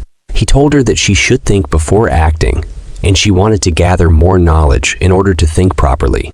Jorn was surprised because she is different from the rest. She tells him that while she was in the labyrinth, she realized that the monsters weren't the only enemies they had to encounter. As she's speaking, Bjorn thinks about how if there was any regular barbarian in her place, they would be bragging about their experience. Instead, she said that this is why she decided to study, but she found reading to be very, very difficult for her. So she wanted to learn how to read and write properly, and she was thinking of going to their shrine so she could learn all that from the elders. He asked her if she was going right now, and she said that if she doesn't, she would forget about it.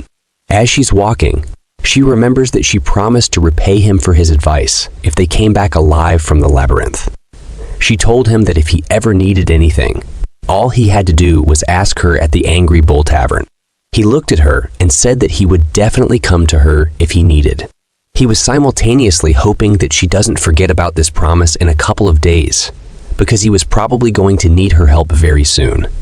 Anyways, he needed to find a book, and he didn't know how to do that in a place this big. His eyes went straight towards a girl sitting at the front desk, which is the librarian. He walked up to her as she slept on the job. He tried speaking to her, and the girl woke up while raising her head. She looked at him and asked him what he needed. He tells her that he's looking for a book, one that is related to history, but she interrupts him and casts some spells, conjuring up a weird ball of light that starts floating towards Bjorn. He's confused about what magic she cast. Then the ball of light shimmers its way into his chest. Bjorn is unsure of what changed because he doesn't feel any different. The librarian tells him that now he can find any book that he's looking for in the library. She also tells him that he's allowed to borrow any book, but he has to put it back where he takes it from. Bjorn tries to ask for details about the magic, but the librarian already becomes the Sleeping Beauty. After that, he walks around in the library. He quickly realizes how the magic works. It's quite simple. All he has to do is walk around, and the book he wants to read would shine. Now he understands why there's only one librarian in a library this big, and she still has time to sleep. After that, he starts reading books. The first book, titled The Fallen World, talks about the history from thousands of years ago, where no living beings could live due to a witch's curse, and the last remaining fortress, Rafdonia, was the only place that managed to avoid the disaster. The royal family opened up a dimension for the people who were starving to death because of limited resources. That became the labyrinth. This was similar to the game's prologue. He already knows it. Then the second book he read was Alchemy's Basics. It talks about how magic crystals from monsters can be made into bread, water, steel, and such. They are literally changing the atomic structure. Isn't it too much? Well, it was also too much for Bjorn to understand the theory, so he just memorized it for now. After that, the next book was Is Sacred War 3. It talks about how the barbarians and the elves come to hate each other. The fourth book he really wants to read about was The Evil Spirits of the Abyss. The evil spirits refer to those people who had come from different dimensions and had possessed other people's bodies. This was technically correct, but it doesn't describe why it happens. It's clear that the temples and the royal family had tried their hardest to get rid of this phenomenon. Well, what I think is that someone from the royal family is also one of the people from Earth, like Earth. and then he made it public to get rid of any competition. Well, it's just my theory. He learned one thing from it, and that is, as long as he didn't say any of the forbidden words, he would be pretty much okay. The fifth book, titled On the Death of the King, is about the first ever king, also called the Immortal King, Lavajan III. It talks about how he died over 150 years ago. Basically, he lived for thousands of years, since he was the first king, and I think it's also related to evil spirits and my theory. The game story started after his death. So that means Bjorn was 150 years after the game timeline. This is why his knowledge of the game world kept contradicting the reality in this world. Previously, I think I said it was a 10-year gap, but it was actually a 150-year gap. After that, he moved on to the book about the dimension's instability of observation records. While reading this book, Bjorn had a realization that this might be the book that the blondie who had saved him had read. This book mentions a theory that says entering a portal in the moment that it was closing could have something to do with that instability. Perhaps that is why that happened to him. That made him feel depressing, because he had no one else to blame but himself for the torture he had to go through. It had gotten dark outside, so he decided to read the rest later. After that, he goes back to his room and thinks about how it had been 3 whole days since he had left the labyrinth. The labyrinth opens up on every first day of the month at exactly midnight. So he has 27 days left to prepare himself, and he has to find a new member for his party from tomorrow onwards. In early morning, Bjorn woken up by loud knocking noises on his room's door. It was Erwin who was knocking the door.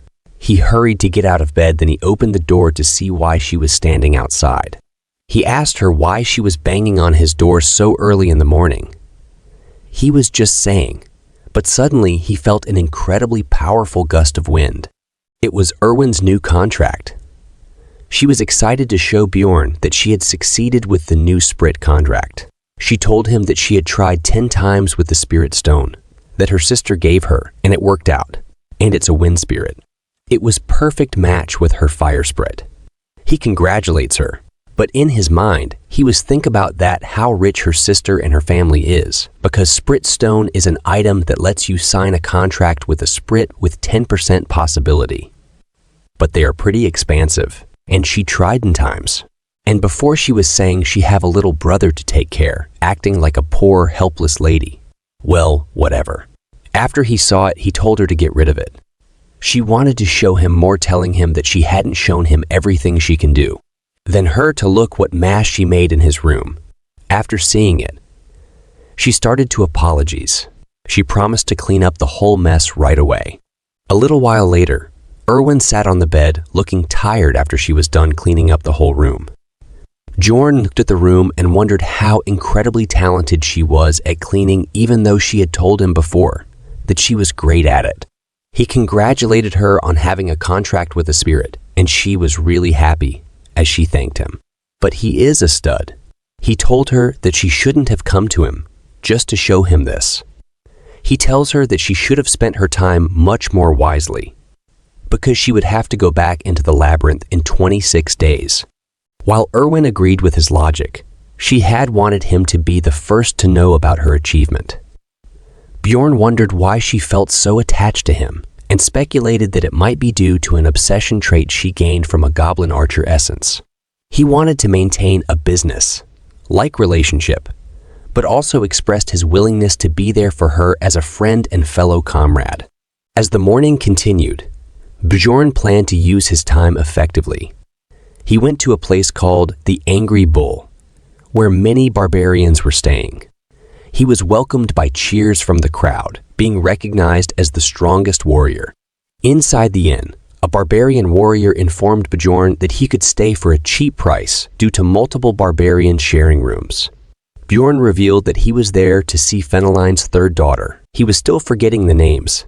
Then that barbarian corrected him, because Einar was Feneline's second daughter, and I think it is very important. Einar arrived to the scene, and that guy told her that Bjorn was looking for her. She walked up to Bjorn and asked him why he had come to see her. Bjorn told her that he had a favor to ask her, which is that he wanted to fight her. She asked him if this was for training purposes, and he said yes, he needed to get stronger because he knew he wouldn't be able to survive with his current fighting skills. Einar told him that it wasn't really a favor.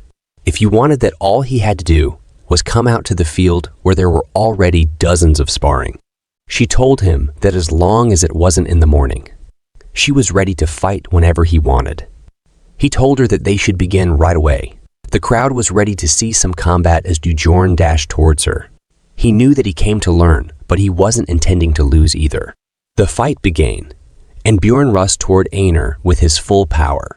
Einar was also ready. She swung her sword, and Bjorn's body hit the ground with his face bruised and nose bleeding. Crowd starting to shout that Einar is the best warrior now. She walked up to him and asked him if he was okay. He answered that he was fine and asked her for one more fight. And just like that, they keep fighting for entire day. They both are huffing like a dog. But Einar asked Bjorn that it's fine if he wanted to keep going, but she would like to rest for a bit. I don't know why, but to me it's looked like she is also from another world.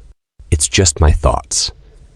He told her that was enough for today, and asked her if she was going to go to the labyrinth alone next time around as well. And she nodded. She told him that she was too broke to form a party, so this was her only option. Bjorn immediately asked if she'd like to be his teammate, and he would keep 80 of the profits, but that he would pay for the party fees and everything. But in reply, she told him to shut up, as she had already heard enough. Bjorn stated to feel nervous. He was worried she wouldn't agree to be his teammate, so he brought up other ideas for her to stick around. But Einar just grabbed his hand and told him that she wouldn't understand even if he tried to explain it to her. However, she trusted him to join the party. He told her that he was looking forward to working with her. Next day, Bjorn headed to the Barbarian Shrine, a place of great importance to the barbarians. Here they saw the chief of the tribe. I like this old man's smile. He welcomed both Einar and Bjorn. Old man asked him if he had come to learn how to read and write like Einar had, but Bjorn denied it. He was not here for that. He was come here something more. That thing called the spirit seal, or more specifically, he wanted a spirit seal called the undead seal. In this world, every species have specific trait to them. Elves enter contracts with sprits in order to borrow their powers, and dwarves receive the blessing of armor, which increases the effects of all their items, and the beast people enter into contracts with ancient beasts called spirit beasts. As for the barbarians, they had the spirit seal.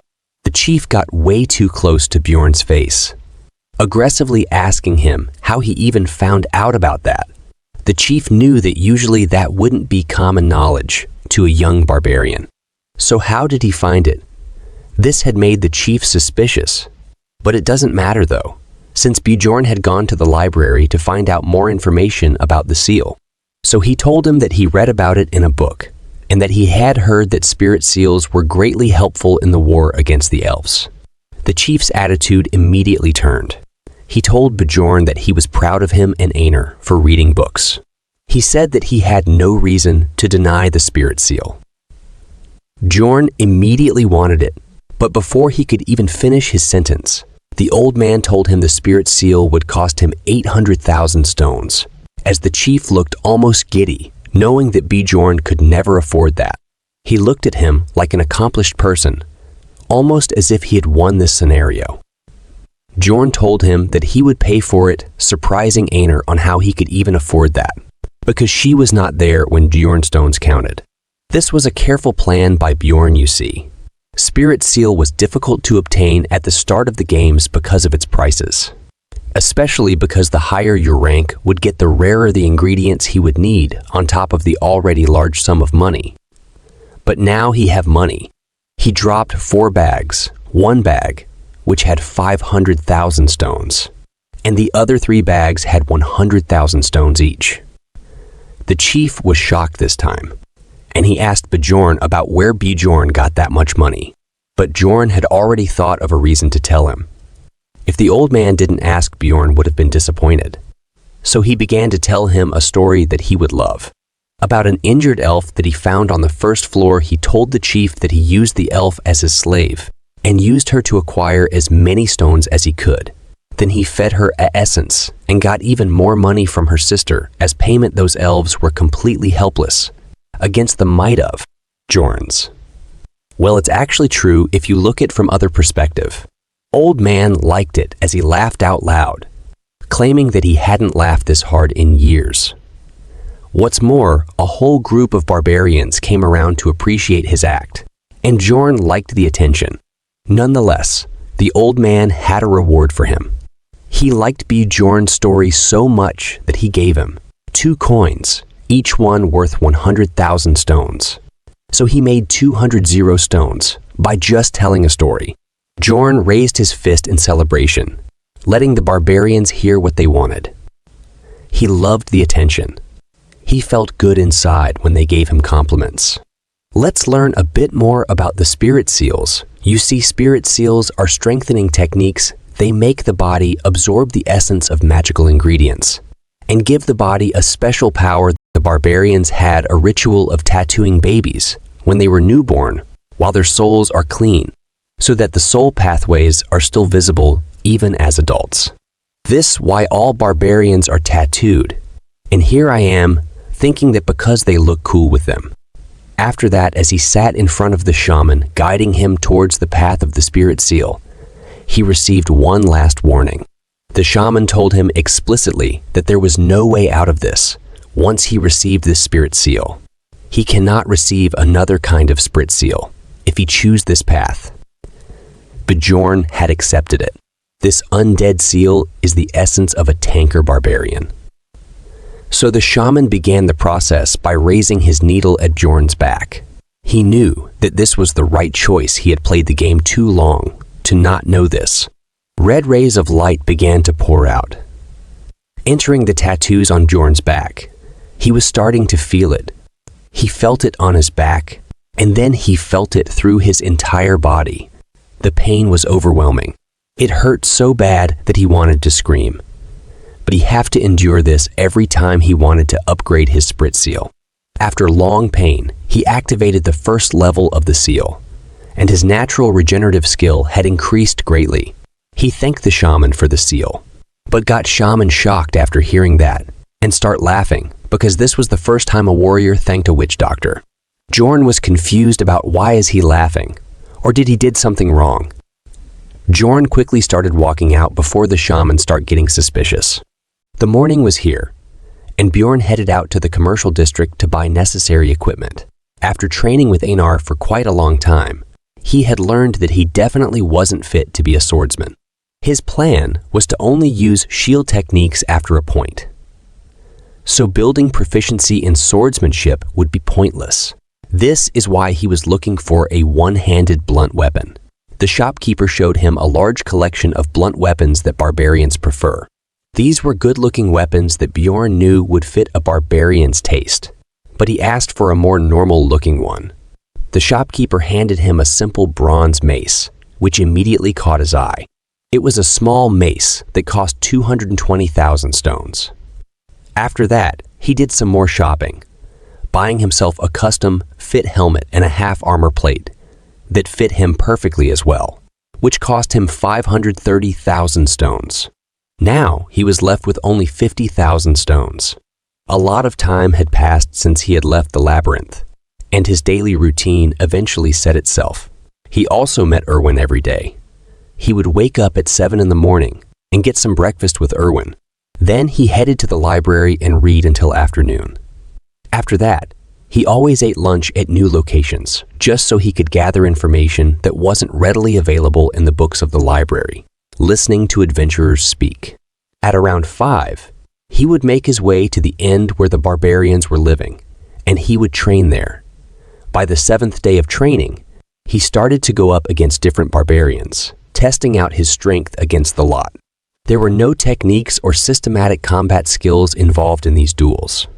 It was just a fight with your instincts, and that was good practice for the labyrinth. After regular training, he had become strong enough that he could even win against Einar sometimes in duels. During the duel, She would compliment him on his skills improving. Although when he beat her, he would tell her that she had a pattern of fighting, but since it was habitual, Einar had a hard time changing her patterns. At night, he would get home and wash up, after which it was time for Erwin to come see him again.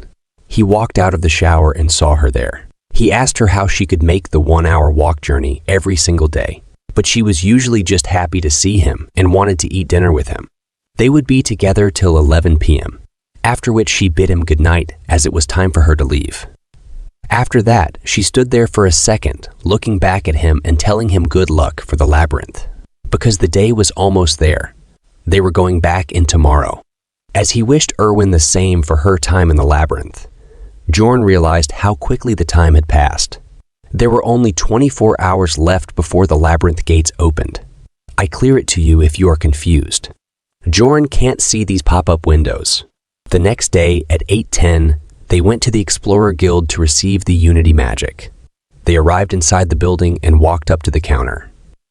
He asked to receive the Unity magic.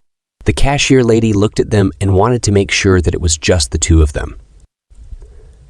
Bjorn acknowledged it, telling her that she was correct, and in return, she told them to place their hands on the crystal. As they put their hands on the crystal, the lady proclaimed that 2 rank 9 explorers would have to pay 15,000 stones. It was an expensive fee considering that this was just a one-time use thing. However, it was a necessary thing to get. The Unity magic had only one purpose. It existed so that you would spawn at the same spot in the labyrinth as your teammate. Bjorn asked the woman at the counter about what determined the rank of explorers. She told him that they judge it by the amount of essence in one's soul, which made Bjorn curious if the price would also increase with his rank. The lady told him that he was right and that it was only valid for 24 hours from now. Anyway, after they got their Unity magic, it was time to go and eat. Einar looked like she was in love at the look of the food, wondering what the hell this was. Well, Bjorn had ordered the most expensive meal at the tavern as a last feast before entering the labyrinth. He told her that this meal cost 800 stones, as she drooled at the sight.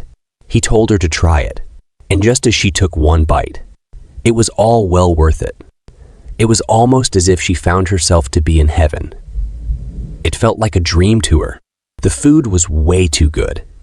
This meal had motivated her. She wanted to work harder from this moment onward so that she could earn a lot of money and get this meal every day. This makes Bjorn think about what she is eating until now. After that, at midnight, there were only 10 minutes before the labyrinth would open. The guards were stopping people from entering before it began. As Bjorn was noticing the size of the humongous portal, he heard a loud commotion in the background. It was a group of freshly turned warriors. They were cheering Parthun as a great warrior. Bjorn wondered how they even managed to find their way every time. I think there is another worlder like Bjorn every time in the new group. Again, it's just my thinking. Einar, on the other hand, got sentimental looking at them. It reminded her of the good old days, which was literally just a month ago. The announcer told everyone that they could now enter. Einar got excited and told Bjorn that they should go now, but he told her to wait. Instead, he was trying to explain how an unstable portal could help them spawn closer to the second floor's gate. But she just told him to shut up about it and tell her what to do, once it's time. After all, she had blind faith, and she knew that she was too dumb to understand his explanation. There was only 1 minute remaining until the gate closed, and she got a bit nervous that they weren't going to make it in time. Bjorn noticed how much smaller it had gotten than how it initially started. It was about the same size when he first went into it. As well, he was just waiting for the guard to say that it was about to close, which would be his cue. That's when he heard the guard scream out that the gate would close soon, and Bjorn was ready. He told Einar to go, and the two began to dash towards the gate. It was time for them to enter, and even though the guard tried to stop them, telling them it's dangerous as they passed through the gate, they had found themselves in complete darkness. As Bjorn opened his eyes, he knew that he was right. Bjorn was right.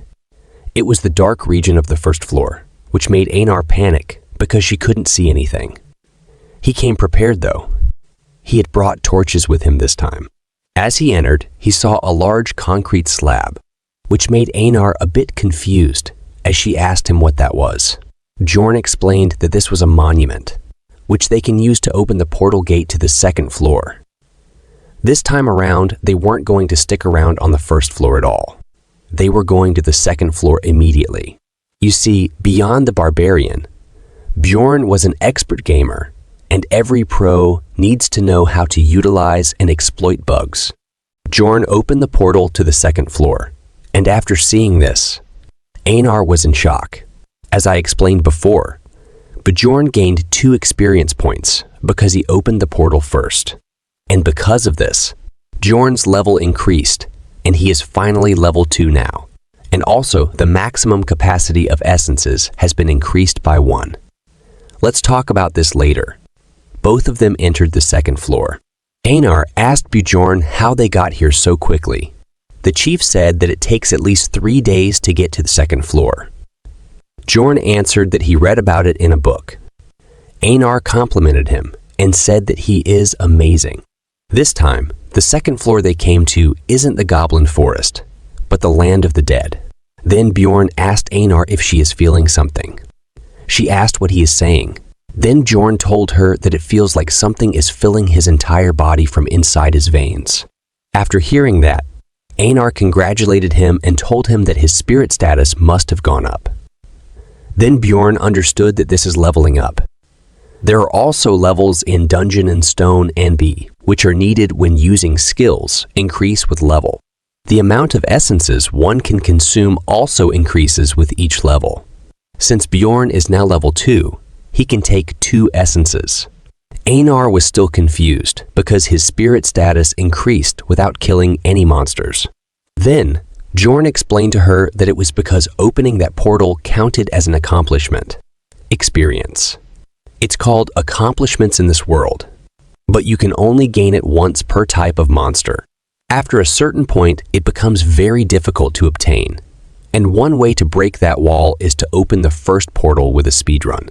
The experience earned from opening the portal doesn't stop after the first time, so if used well, it's an easy way to gain experience. So, he has to keep this trick a secret. So, he told Einar that it's a secret. So if anyone asks, tell them that it took them 2 days to get to the second floor. Einar was confused, but she agreed. After that, they moved out from there before the experienced explorers get there. First, I was thinking, why is his helmet weird? Now, I understand why. So, it is used for holding the torches. It's quite practical indeed. Then Einar touches Bjorn's helmet, and it's not hot. Then Bjorn explains that it's because torches are magic tools and stay on for 3 days once turned on. That's why it's possible to use them like that. If not, Bjorn's head will be roasted alive. The Land of the Dead has stronger monsters on average than Goblin Forest. However, there are no traps, so it's less tricky than Goblin Forest. In other words, this place is much better for 2 barbarians. Einar saw the ghouls. There were just 3 of them because it's just the first day. There will be about 3 times this amount on the 3rd day. This made Einar excited, so she decided to take care of them herself, and she finished them in a single swing. After that, she started boasting, saying that the second floor is easy. Then suddenly, a sound of laughing and screaming came. She got scared and held Bjorn's hand tight, asking him what that sound was. Then, Bjorn explained to her that it was a banshee, a ghost monster. They don't attack first most of the time, so it's best to ignore them. And even if they try to attack them, their attack won't work on banshees anyway. Plus, if they attack first, they'll be cursed, and the banshees will be after them until they're out of the labyrinth. After hearing about the curse, Einar got too scared and started praising Bjorn, saying that he was a wise warrior or it could have been bad. Then suddenly, a sound came from behind her, and she got so scared that she almost choked Bjorn to death. But thankfully, they were just skeletons, and she is back to her normal self again. Bjorn tried to give her advice to go for the core, but she completely destroyed them and then asked him if he was saying something. What can poor Bjorn say now? But what's more important is that he also gained 1 experience point. After that, they traveled north for almost 8 hours, and naturally, they were able to come across new monsters. Elder ghouls, which are double the size of normal ghouls, skeleton mutants called skeleton warriors, and even skeleton archers. But there was not much difficulty.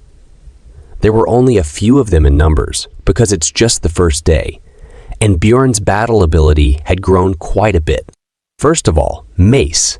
His weapon now was the perfect size and weight for him, so he was able to crush their skulls much more easily than the hammer.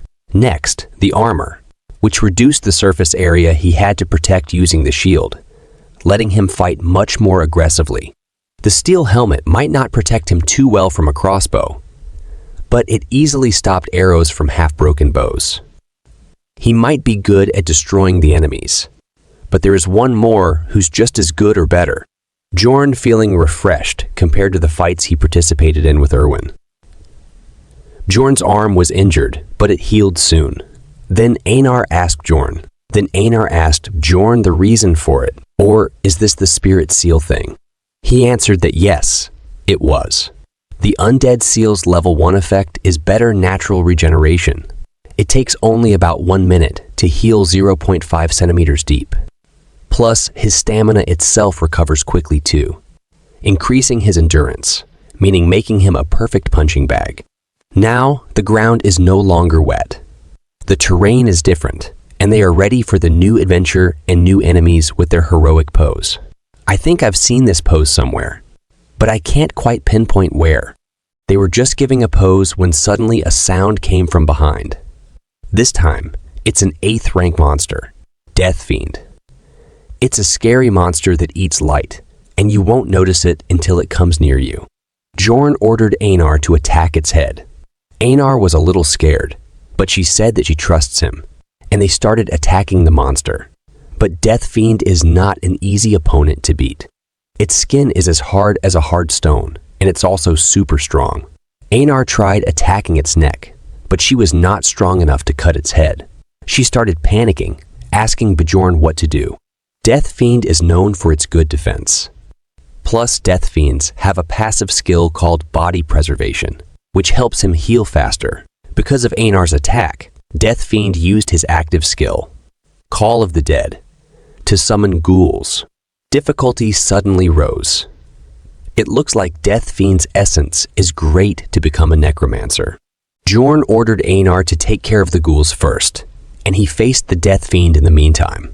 Bjorn was holding the Death Fiend while Einar was fighting the ghouls.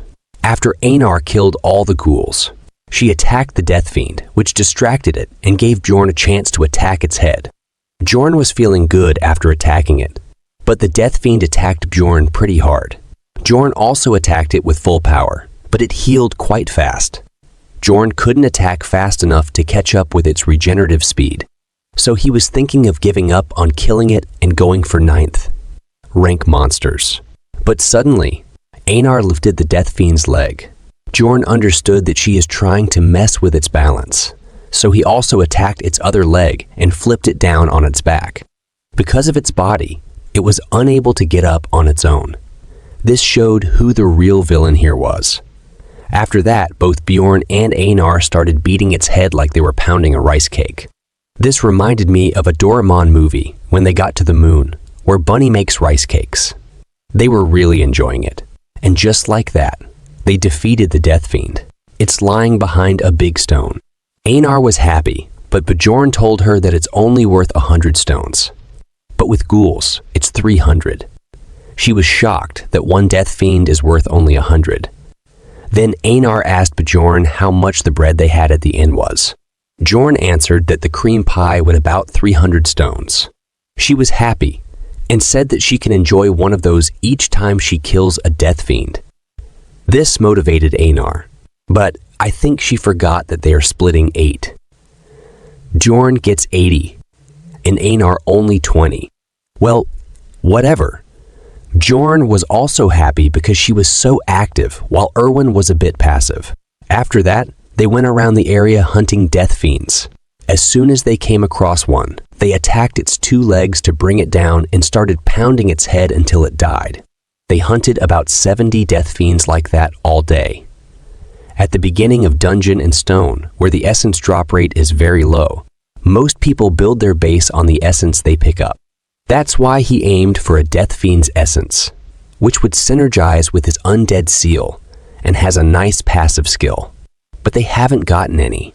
On the second day, the death fiends now appear in pairs, but they had learned how to deal with them already, so it wasn't as difficult as he expected. They knocked one down and worked together to knock down the other one. Of course, if they can't kill the death fiends quickly, they might be surrounded by ghouls, putting them in danger. Death fiends don't chase enemies out of their territory, so they just need to run like hell. Starting in the afternoon, the death fiends started appearing in groups of 3. So when the second day was coming to an end, they stopped hunting death fiends. They decided to take rest. So they found a cozy place to rest, but another team showed up. Bjorn tried to scare them off, but before he could do anything, Einar scared them and quickly ran from there. Then she ordered Bjorn to move somewhere else because they now know their location. They needed to find a different place to camp. It looks like they don't like humans at all. Maybe something similar to what happened to Erwin happened to her in the last labyrinth exploration. They were just searching for a good place to camp when suddenly the screams of people asking for help came. They were shocked because these were not the sounds someone makes when attacked by a monster.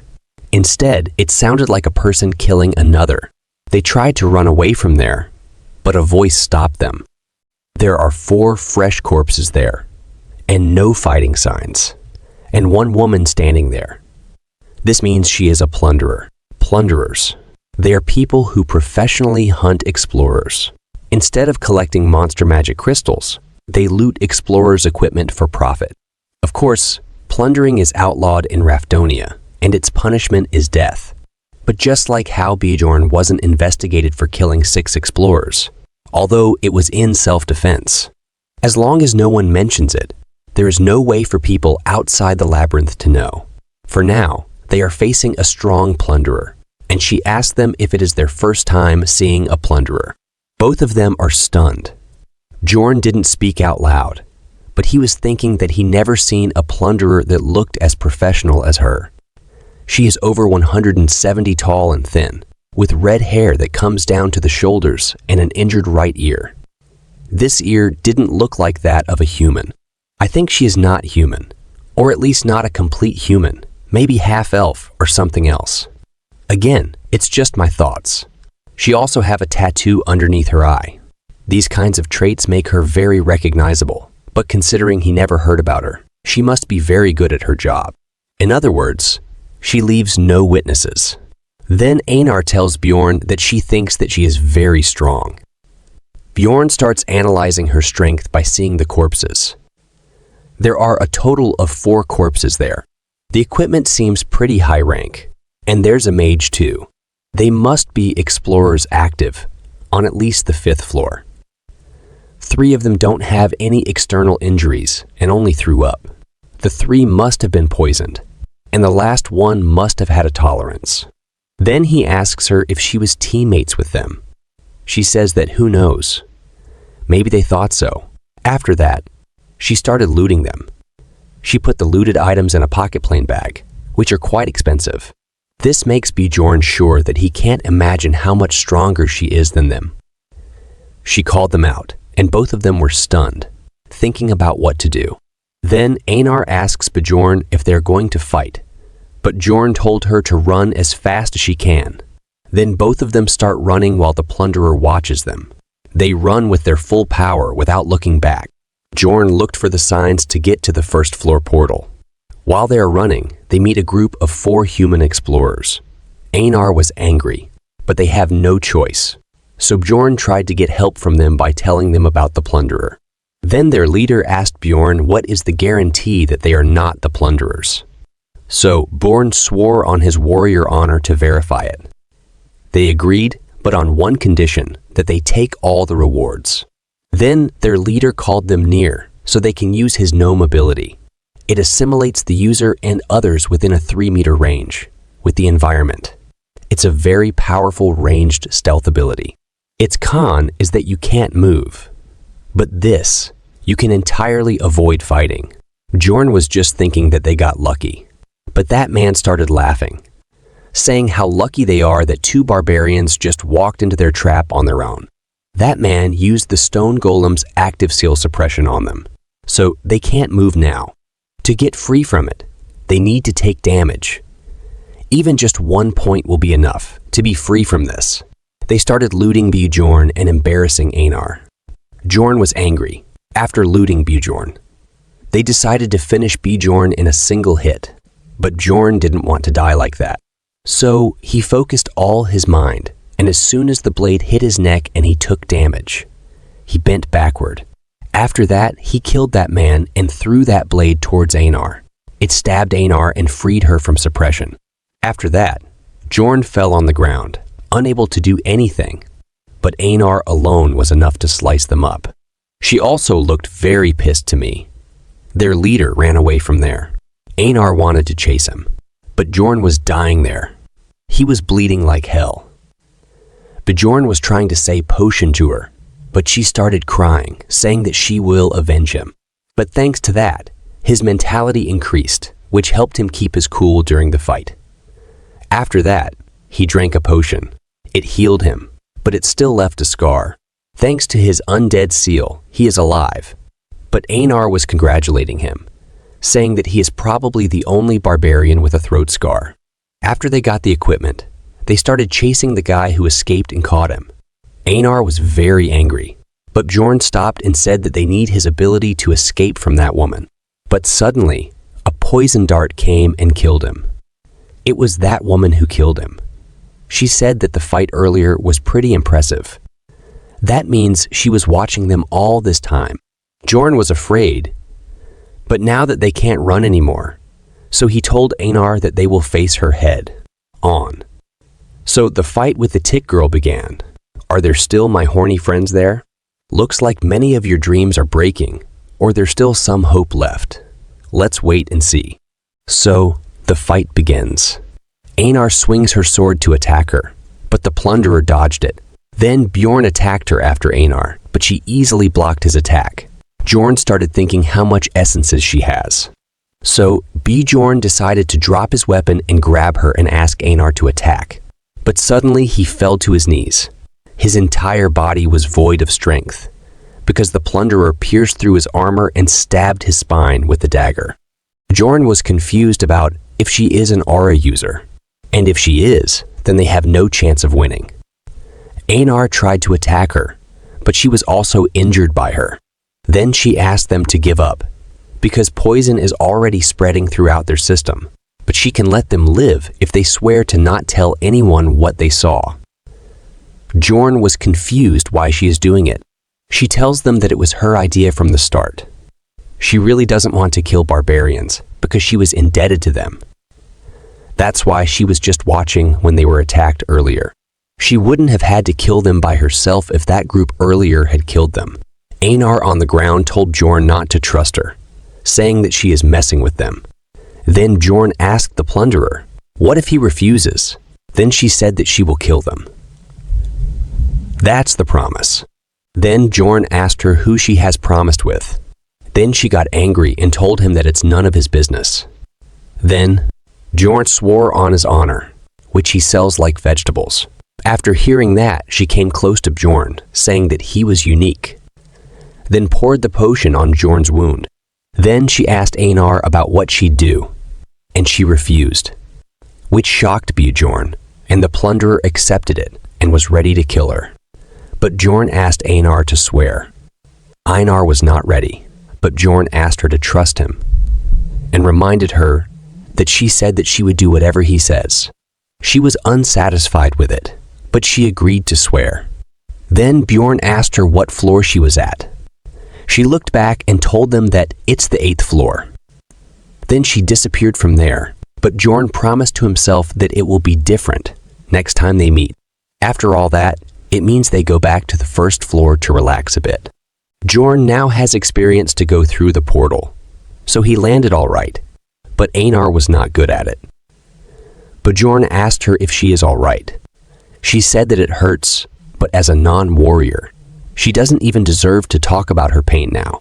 Her mind is completely broken from the shame of begging for her life. Bjorn tried to encourage her that the warrior that survives is the strongest, but she didn't buy it, saying that she won't understand if he talks too much. But still, she gets what he means, enduring this shame and desire.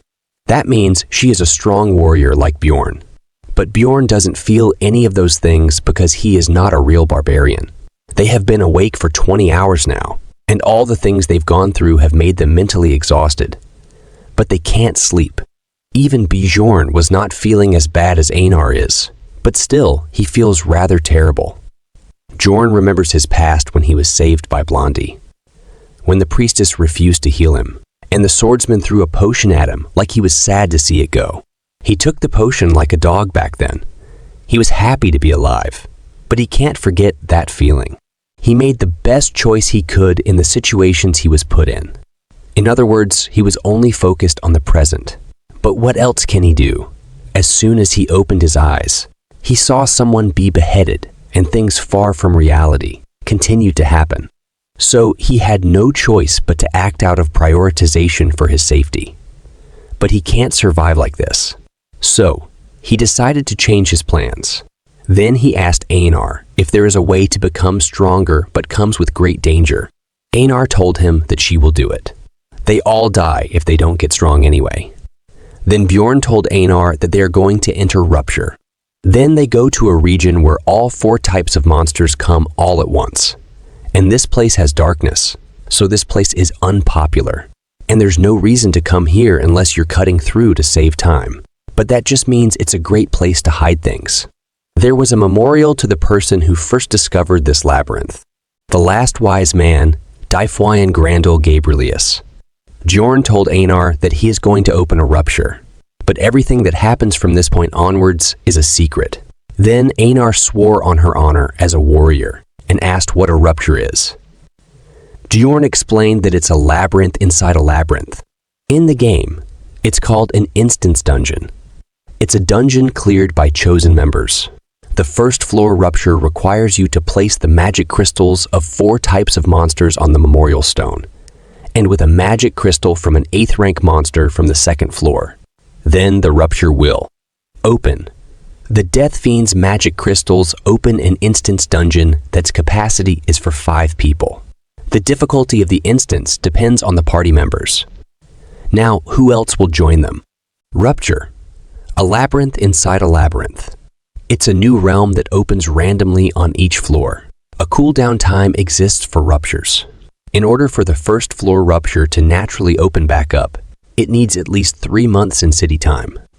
But waiting around for rupture to open is very inefficient.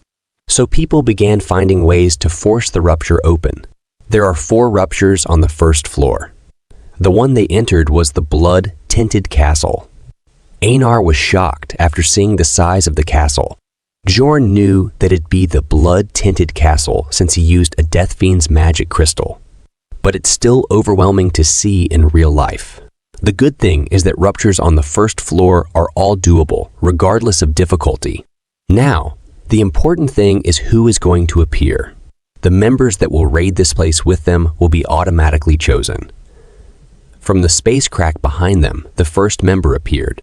Both Einar and Bjorn were waiting for this. For now, the scene shifts to Erwin.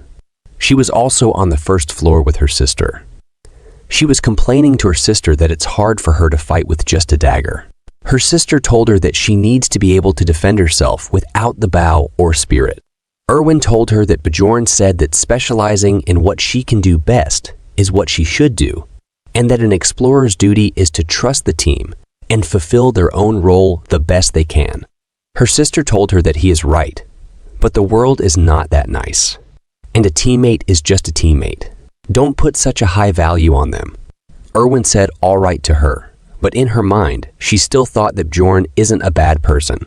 Then she asked her sister to go to the 2nd floor, saying that she bet Bjorn is earning a whole lot of money up there right now. Her sister told her that you can't go up floors just by hunting a bit on the 2nd floor, so they're going to enter a rupture.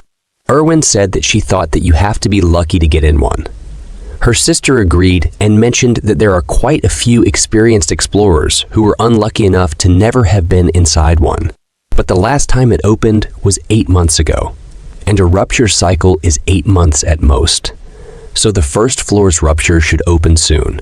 Erwin said that she understands, but Jorn didn't tell her anything about that. Her sister didn't say it aloud to not hurt her feelings, but she was thinking that it's to be expected. That Barbarian's a beginner too, after all, and that he's probably going up the floors in the most inefficient way possible. She was smirking while thinking all of this. What will be her reaction if she knew that Bjorn is already inside it? This reminded what happened at the end of the rupture. It's just giving me goosebumps. I'm trying my best to make the release faster. But for now, I can't do anything because it costs $10 per hour of video, plus my time.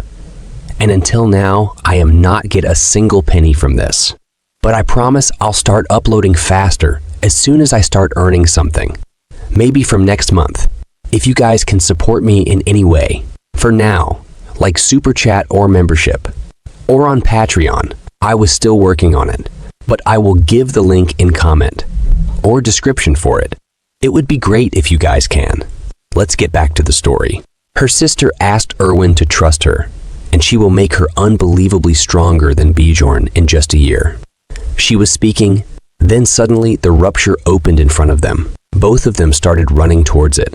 They almost entered it, but the rupture closed, and they were too late because someone else entered it, and the capacity is full. So the first party member is a dwarf. Then the second member entered, and it's a mage with a man to carry her luggage. Both Bjorn and Dwarf were surprised to see a mage on the first floor, but Einar was confused. So she asked Bjorn why a mage is that great, when the librarian also was a mage.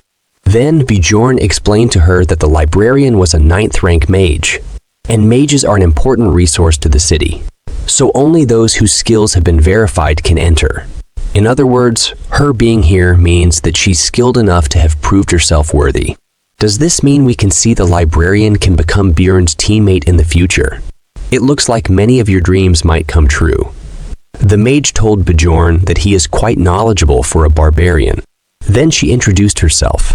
She is a 6th rank mage, Alua Raven.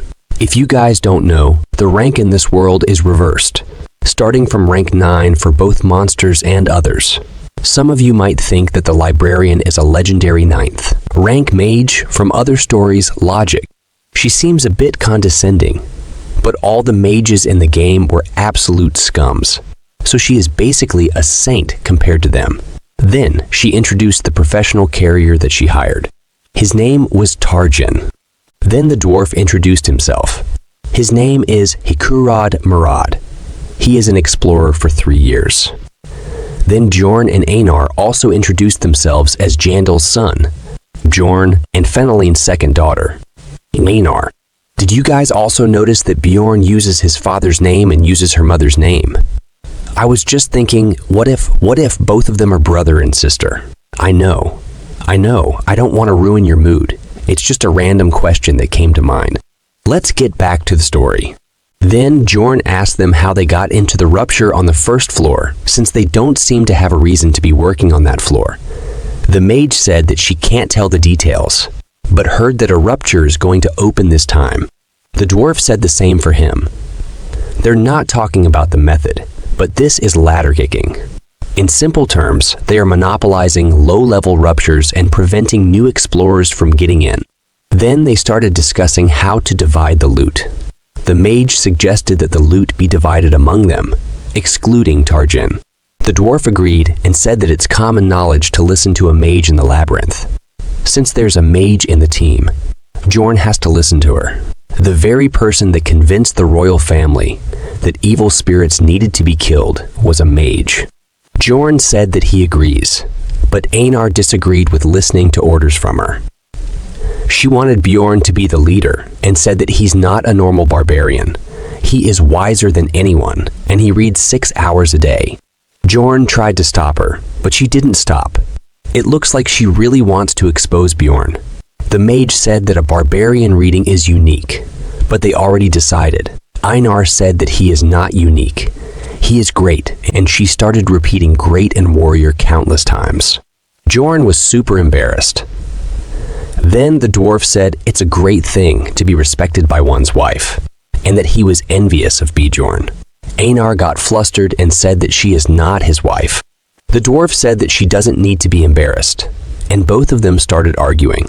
Then the mage stopped them and said that they should start moving now. Bjorn was thankful that the conversation topic changed, and Raven wasn't really interested either. He just hoped she never focused her attention on him until the end. Then the dwarf said that they only know each other's names. Shouldn't they know each other's skills too? The mage said that it's not necessary. The blood-tinted castle's monsters are all 7th rank and under, so just Tarjin and she would be sufficient. They all looked a bit upset because of it. She also said that she would be taking the loot from the Guardian. This pissed the big guy off. The situation became tense between the mage and the dwarf. The Guardian's loot is the Rupture's flower. For a mage who's financially stable, research is their priority. But the most important thing for an explorer is money. The mage said that she's going to give all the magic crystals that come from the Rupture, but the dwarf doesn't want to eat leftovers. Raven looked really taken aback. She must not have expected such a response. Then she said that she can let him take Number's item, but she will take the Guardian's essence. The dwarf agreed and said that both of them will roll a dice for the Rupture Stone. They are completely ignoring Bjorn and Einar. Bjorn doesn't like it. He can't go back without gaining anything. So Bjorn told them that he doesn't care about the essence or the Numbers item, but they take the Rupture Stone. The mage said that he is really greedy. They do not need 2 barbarians in this party. The dwarf also said that the Rupture Stone is too much. Then Bjorn gave up the Rupture Stone and asked for 2 essences that aren't the Guardians. Both the mage and dwarf thought for a second and agreed to Bjorn's condition. Well, considering their level, this place won't have any tempting essences they want. After that, the mage and dwarf acted all friendly again, like nothing happened. Bjorn was angry, but he realized again that he needs to become stronger. He has to climb the ladder, regardless of these ladder-kicking sons of... Then they entered the blood-tinted castle. The blood-tinted castle is divided into 4 areas. The drawbridge at the entrance to the castle, the urban warfare in the outer castle wall area, the underground prison in the inner castle wall area, and finally, the demon worshipping room within the castle lord's room. They met the gargoyle at the entrance. Gargoyles are 8th rank monsters. They stay still most of the time, like a normal statue. But as soon as they spot enemies, they immediately attack. The skill they're known for is petrification, and the target for petrification was Bjorn because he was at the front. It's the most common method to defeat the gargoyles, to sacrifice a party member to the petrification while the rest fight off the gargoyles. Einar was worried for Bjorn, but the mage stopped her because it is a different story when there is a mage. The mage cast the curse, canceling magic, and Bjorn got free from petrification. And now the gargoyle can't petrify its opponents. It's a piece of cake for Bjorn and Einar to defeat them. And the other one was defeated by the dwarf. The dwarf was pretty skilled too. While Bjorn was admiring the dwarf's skill, Einar's focus went to a stone because it was floating in the air. Then it got into her carry bag itself. Then the mage told them that it's a spell to collect magic crystals, and that she'll collect them for now, and divide them up along the way. The dwarf liked it, so they started opening the gate. Destroying it. It was very dark inside, so the dwarf asked the mage to cast a spell. When the spell lightened the area, they found out that it was filled with dead men. They're rankless monsters that do not reward any exp nor magic crystals. And their corpses do not vanish either unless it spits out an essence. So basically, they're a waste of time and strength for explorers. So they finished them quickly without wasting much time. They aren't that strong either. They just look big. After they all defeated them, they dropped the dead man commander's blowhorn. Einar was little shocked to see blowhorn size. So she asks how it was used. Dwarf says that she will find out soon and start laughing. After that, they come across a steel gate. So Dwarf Hammer won't work this time. Mage asked them to leave it to her. Then she cast a powerful magic and destroyed the gate. Jorn was very impressed by her power. After some time, they come across the first chapter, the drawbridge at the castle entrance. It was close up. So Mage asked Einar to blow horn. Einar was little confused, but she blew the horn. After that, the magic seal for the drawbridge activate and the bridge start coming down and also the red water beneath it. And there are countless deadman monsters in it. Mage asks Einar not to be afraid. Einar says that she is not afraid. This area goal is simple. You have to survive against endless deadman. It's quite a difficult, but that's if it was a normal 9th rank party. It's an easy area as long as you have a mage with wide range attacks. Age called them near her so she can cast her magic. After that, she cast a powerful large range magic and defeated all of the deadman at once. Dwarf was overwhelmed by her. He praised her. She says that they're just deadman. Jorn was also overwhelmed by her. He didn't expect her to be this strong. After some time, when the drawbridge come down, they entered inside the inner castle. Jorn wasn't happy about how easily it finished. Now that they passed the drawbridge and entered the main castle residential area, normally they have to face countless enemies here too, but the mage cast her magic again. She couldn't kill all of them at once, like earlier, but still she killed almost 90% of the mob. But the Death Fiend is still fine. Mage says that she leaves rest of the monster to them. Jorn asked Einar to get ready, and she was very happy, like she finds her favorite toy. After that, they use their old favorite move. Both of them grab the Death Fiend leg and flip it on the ground, then use their old method. Dwarf was very shocked after seeing their method of hunting. After that, Mage cast another magic, and this time it's an injury worsening spell. A Death Fiend's advantage is their passive registration skill, body preservation. And with that passive skill on lock, Death Fiend is nothing more than a big chunk of meat to them. They don't even need to use their favorite move on Death Fiend now. They easily defeated them. After seeing all the powerful magic, Einar said that she finally understands why everyone praises mages. Dwarf was also flattering the mage.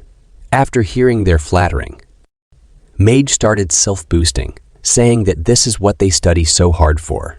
And of course, talent is needed too. But Jorn now get the geist of her character. Of course, no one can understand women fully. She likes to pretend to be humble, but she really enjoys showing off and is devoted to her studies and research. Then the mage asked their help in collecting research materials. Dwarf agreed, saying that she saved their so much time here. So of course he will help. Jorn also agreed to help. After some time, they collected many materials. After seeing so many crystals, Einar was thinking about how many pies is these worth. But Jorn was thinking about the item she forgets taking. She inspected the entire area, but didn't take that item. She just have to destroy the statue behind them. Maybe she doesn't know about it. Jorn know about it, because some gamers have a habit of pressing the button to interact. Whenever they see a unique object or suspicious wall. I do the same thing, bro. In this type of game, Jorn was same too, so he was able to find countless hidden features in Dungeon and Stone over the 9 years he played it. All the hidden things I found was hearts in Legend of Zelda. When you use bomb near some tree, it opens a secret hole near it. But Jorn didn't tell her that because it would hurt her ego. If a barbarian knew something, she didn't when she devoted her life to studies. So he avoided doing something that will raise her suspicion. After that, they enter the inner castle, which is completely destroyed, and there was also no monsters. Mage says that there's nothing to get from this place. So they go to their next location, underground prison. Everyone was excited to enter it. So Jorn opened its door. Then they entered inside the underground prison first floor. It was quite dark inside it. The dwarf asked the mage about the monsters that appear in the underground prison. Mage told him that there's skull rats, banshees, death fiends, chimera wolves, ghoul lords, and corpse golems. Dwarf says that he fought all those monsters except the corpse golem. Mage told him that corpse golems only appear in the blood-tinted castle. Then she explained the details about the corpse golem attacks and skills. She warned him about the flesh explosions. The explosive power isn't that great, but the bodily fluids of corpse golem is acidic, and it can be lethal if you get hit from up close. They are chatting happily like nothing happened between them before. After some time, Einar saw a skeleton rat on the sidewall. So she asked Bjorn, "What are these?" But Mage replied and tell her that they are the skull rats, and that are rankless monsters like Deadman. But they're not good at combat, so you just need to step on them. Einar got angry and said that she is not asking her. After hearing that, Mage was also got angry. But before anything else happens between them, a sound come and Einar gets scared and Bjorn hand. You guessed it right. It was Banshee again. Seeing her scared, Mage started scaring her more. After scaring her, she feels refreshed. Then, Bjorn says that he heard that mages have a way of dealing with banshees. Mage was shocked after hearing that. She says that he is really knowledgeable. Then again, she shows her proness and used her magic again to get rid of banshees. After defeating one, many more come to attack her, but she easily defeated them. Again, after seeing how op she was, everyone was in shock. Then they entered the second floor. There they come across chimera wolves and Q lords. The interior of the underground prison was like a mad scientist's laboratory because of all the disgusting monsters and objects. Of course, the real fun begins now. Dwarf asked Mage if she is scared of all these things. She answered that she is not because she enjoys dissections, so this much is nothing to her. Then she opened the door hidden behind the wall. They will meet the corpse golem inside, so they left their stuff behind because the corpse golem used acidic fluids. Then she asked Bjorn to turn on the torch. After that, they entered inside the gate. Inside it, there is an incredible stench that stabs at the nostrils. Bjorn would have fainted right if it was in the past, but this has no effect on the strong body of a barbarian. The first one to react was the weight carrier. No, not you, Tarjin. You have all the quilty of a hidden protagonist. Well, whatever, let's meet in another story. The second was the mage. She was used to seeing things like this from experience in dissections, but she was weak to smell. Here goes the proness of her. Worf says that he is glad to see that at least they are fine. After some time, they show a mountain of corpses that is talking. There are countless voices asking help. Then they show it was actually a corpse golem monster. But because of the countless screams, Bjorn was also shocked because these things are silent in the game. Bjorn asked everyone to get ready, but the dwarf was frozen because of all the screams and fear. Mage was also down already. Looks like it's finally the chance for Bjorn to shine. Dungeon and Stone is the pinnacle of a niche game, but it also has features that cater to a wider range of people. One of them is the lively and vivid illustration that looks like photography. These illustrations were used often as memes. Because of that, many people recognize the memes even if they did not know the game. But no matter how realistic the drawing is, it was nothing compared to seeing it in real life. The same applied to Bjorn too. He was also feeling scared and disgusted after seeing the corpse golem in real life, and mage that was supposed to be skilled in dissections. The dwarf that must have come across countless kinds of monsters over his 3 years as an explorer. The carrier who looked pretty strong despite his role. They treated Bjorn and Einar like trash because they're beginners, but the only ones in their right minds here are Bjorn and Einar. Then, Corpse Golem threw a corpse towards Einar and Dwarf. Bjorn tried to block it, but Golem used his skill, Flash Explosion, and scattered the acidic blood. Einar tried to save the dwarf and pulled him back, but some of the blood got into the dwarf's eyes. The dwarf was rendered powerless in the blink of an eye, and the mage who presented herself as someone so dependable. She was still barfing it up. Bjorn asked Einar to take the dwarf to the back and protect the mage. I didn't expect Einar to actually agree to protect the mage, but she quickly followed the order and took the dwarf back. Corpse Golem's attack pattern is simple. They throw corpse bombs at those far away. As for the closer enemies, they pull them in for consumption. So you should not get too close to a corpse golem. If you get too close, the corpse golem will focus on the mage instead of you. And why am I telling you things like this in detail? It was because maybe one of you guys transferred to this world for some reason. So you guys won't curse me for not telling you important details. I'm just saying don't take it to heart and start preparing for it. Okay, let's back to the story. Since the mage is still not in her right mind, that would be the worst case scenario if she got attacked right now. So, Bjorn has to keep his distance until the mage gets better and lure the golem the other way to stall time. After some time, the mage recovered a little bit. So, she cast a magic spell and attacked the corpse golem. The first phase of the corpse golem, which would have normally taken a long time with many torches, was finished off with just one spell. The corpse golem's outer body was burned to ashes with just one spell. The second phase, skeleton golem mode, starts. Einar and Bjorn were ready to fight him. Bjorn told Einar to attack its chest. After that, both Einar and Bjorn attacked its chest and defeated it. After its body disappeared, it left behind the essence. Einar was excited to see the essence. A rupture is basically a treasure chest.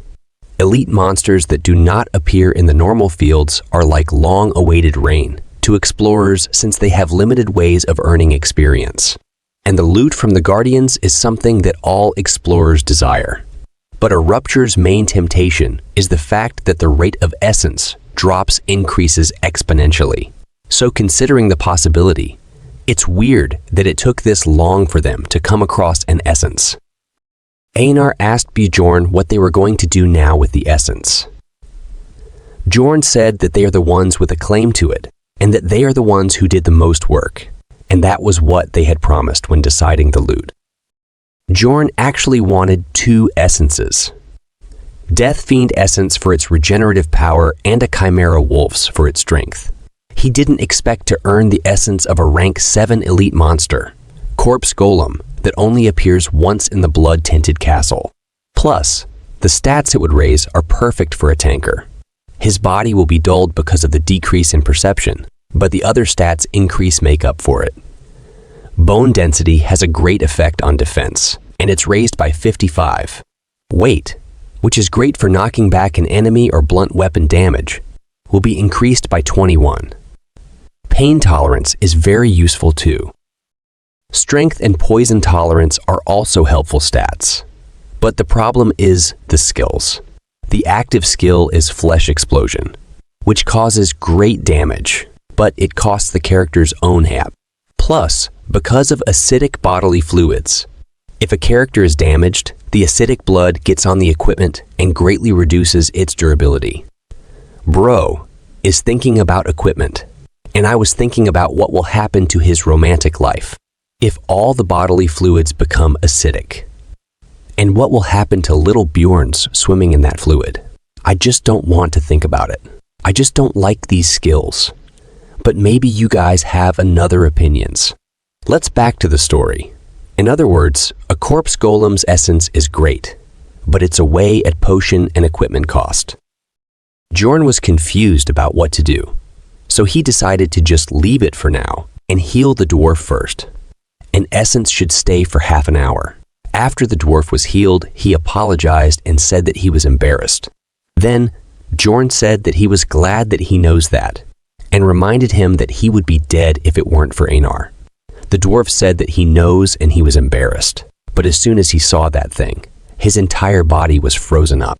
They almost wiped out by a middle boss because of mentality issues, despite having enough force to defeat the boss. Then the mage apologized too. But what the heck is Tarjin doing? He is doing things that's not his job, but Bjorn doesn't care about these things. What he cares about is loot. So he tried to get more benefits from the mage and told her that they got rid of the corpse golem. Mage said that she knows that, and she is glad that she forced herself to use that spell. She sure knows how to talk her way out. If Bjorn doesn't say anything, he won't get even a single cent out of this. Then Bjorn said that they saved their lives, and that's more than one person's responsibility. The mage agreed with his statement and asked about what he wants. Bjorn said that they will take the rupture stone. For a moment, everyone became silent. Then the dwarf broke the awkward silence and said that he agrees. He would be dead if not for Einar. Mage said that she is against it, but if they come across the rupture stone, she will give him a fair chance. Bjorn was not very happy about it, but that's all he can get with his current strength. Then Bjorn threw his MasterCard and told everyone about the essence. After hearing that, everyone was shocked. Mage was the one who was shocked the most. She said that Corpse Golem essence is more rare than Guardian essence. There are very few of them she heard about, and even the Explorers Guild doesn't know its exact effects. Its rarity makes Mage excited. She wants to research its properties. Bjorn knew she would react like this. That's why he saved it for the real negotiation. Then Bjorn said that he has an offer. If she wants, he can give her the essence. But if they come across a Guardian essence, he will take it. This made Mage think about the offer. Then Mage said that there's no guarantee that the Guardian drops its essence. Bjorn said that he will take the risk. Then Mage agreed happily. She said that she is more interested in it than the Guardian essence. Bjorn was also very happy. Then Dwarf asked Mage if she is going to feed the essence to Tarjan because mages can't absorb essences. It looks like mages also have weaknesses. She answered that she will not feed it to him. Just the essence itself is worth researching, and she took out a test tube. That's a very expensive item. Unless you get an essence above 6th rank, it's not even worth the cost. Dwarf said that he is very impressed that she owns something so expensive. Meg said that she only has one. She used her only test tube to store a 7th rank monster essence. She thinks that it's worth a lot. After she takes the essence, she asked everyone to move out from that horrible place. Dwarf said that he was waiting for her to say that. After they come out from there and moved further down, they saw 2 statues. Dwarf asked Mage, "What are these?" She said that she can't feel the mana from them, and they're probably just normal statues. She also said that Lord Residence is right above, and they go there if it was not already. Then she started checking the status, and suddenly a book from the ceiling fell down. Dwarf asked Mage if she knew about this. She said that a book is a treasure that hands down knowledge, for boosting in front of the dwarf instead of just saying that she read about it in a book. And the book that falls from the ceiling is called Necronomicon. It's a magic text of dark magic that's sold at a very high price. Bjorn was thinking of coming back later to pick it up, but she knows more than he expected. Mage said that she finds it on her own, so she be taking it. Dwarf agrees and says that they can't spellbend, so they can't carry it out anyways. Look at her awkward laugh. Because she knows that Necronomicon is treated as an item, so anyone can bring it outside without spellbending.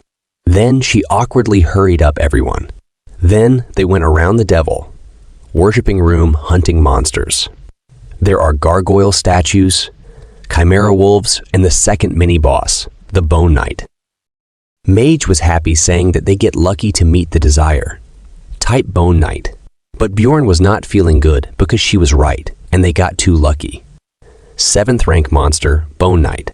They have one of 3 attributes: hatred, sadness, and desire. The sadness type uses a fog that induces psychosis, so they are annoying to deal with. The hatred type uses soul slaying, which decreases levels, which are already too hard to increase, so they're the most difficult to deal with. Finally, the desire type that's in front of them right now. It also looks cheap and looks compared to the other 2. It has the ability to regenerate itself using life power absorption. It's a good skill, but Mage can easily nullify its skill. Using her spell she casted on Death Fiend, then Einar and Bjorn easily defeated it. They are the easiest type to fight. On top of that, Bone Knight also dropped the essence. Everyone was a bit shocked because they got 2 mid-boss essences. Dwarf congratulates Bjorn and Einar. Then Bjorn asks Einar to take the essence. Bone Knight essence is good, so Bjorn also wants it. But from a player's point of view, Einar should take it, because life power absorption works well with swords. And someday Bjorn needs to abandon his weapon. Plus, when he entered the labyrinth together with Einar, he felt that Einar is dependable. Einar thanks Bjorn and promised that she will repay him in the future for this.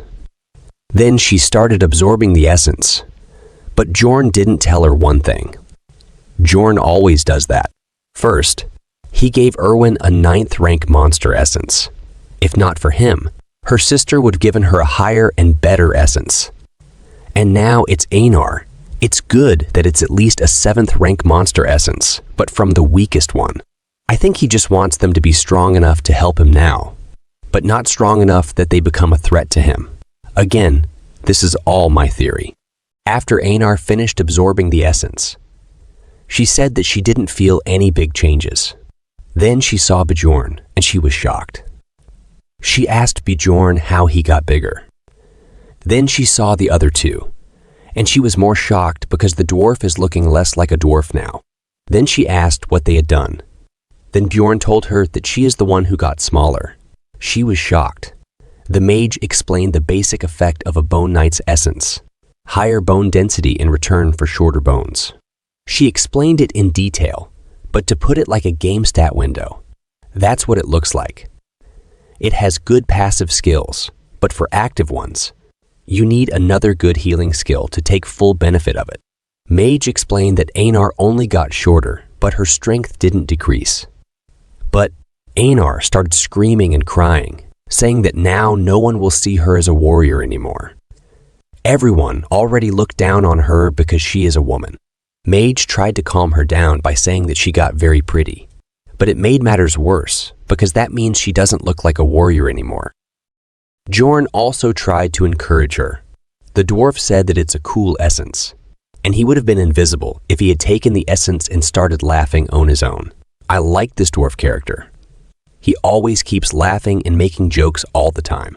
On the other hand, the mage said that she would like to do a detailed check on her when they are back in the city. What can I say about her? Only Bjorn was truly trying to encourage her.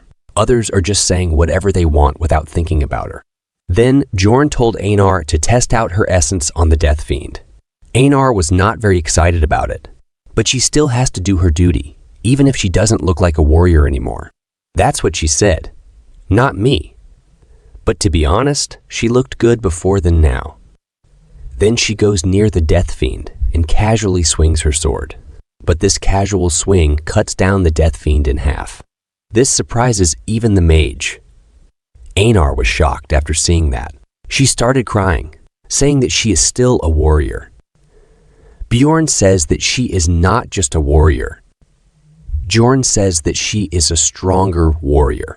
After that, both of them start cheering, but others didn't stop for them. They start walking.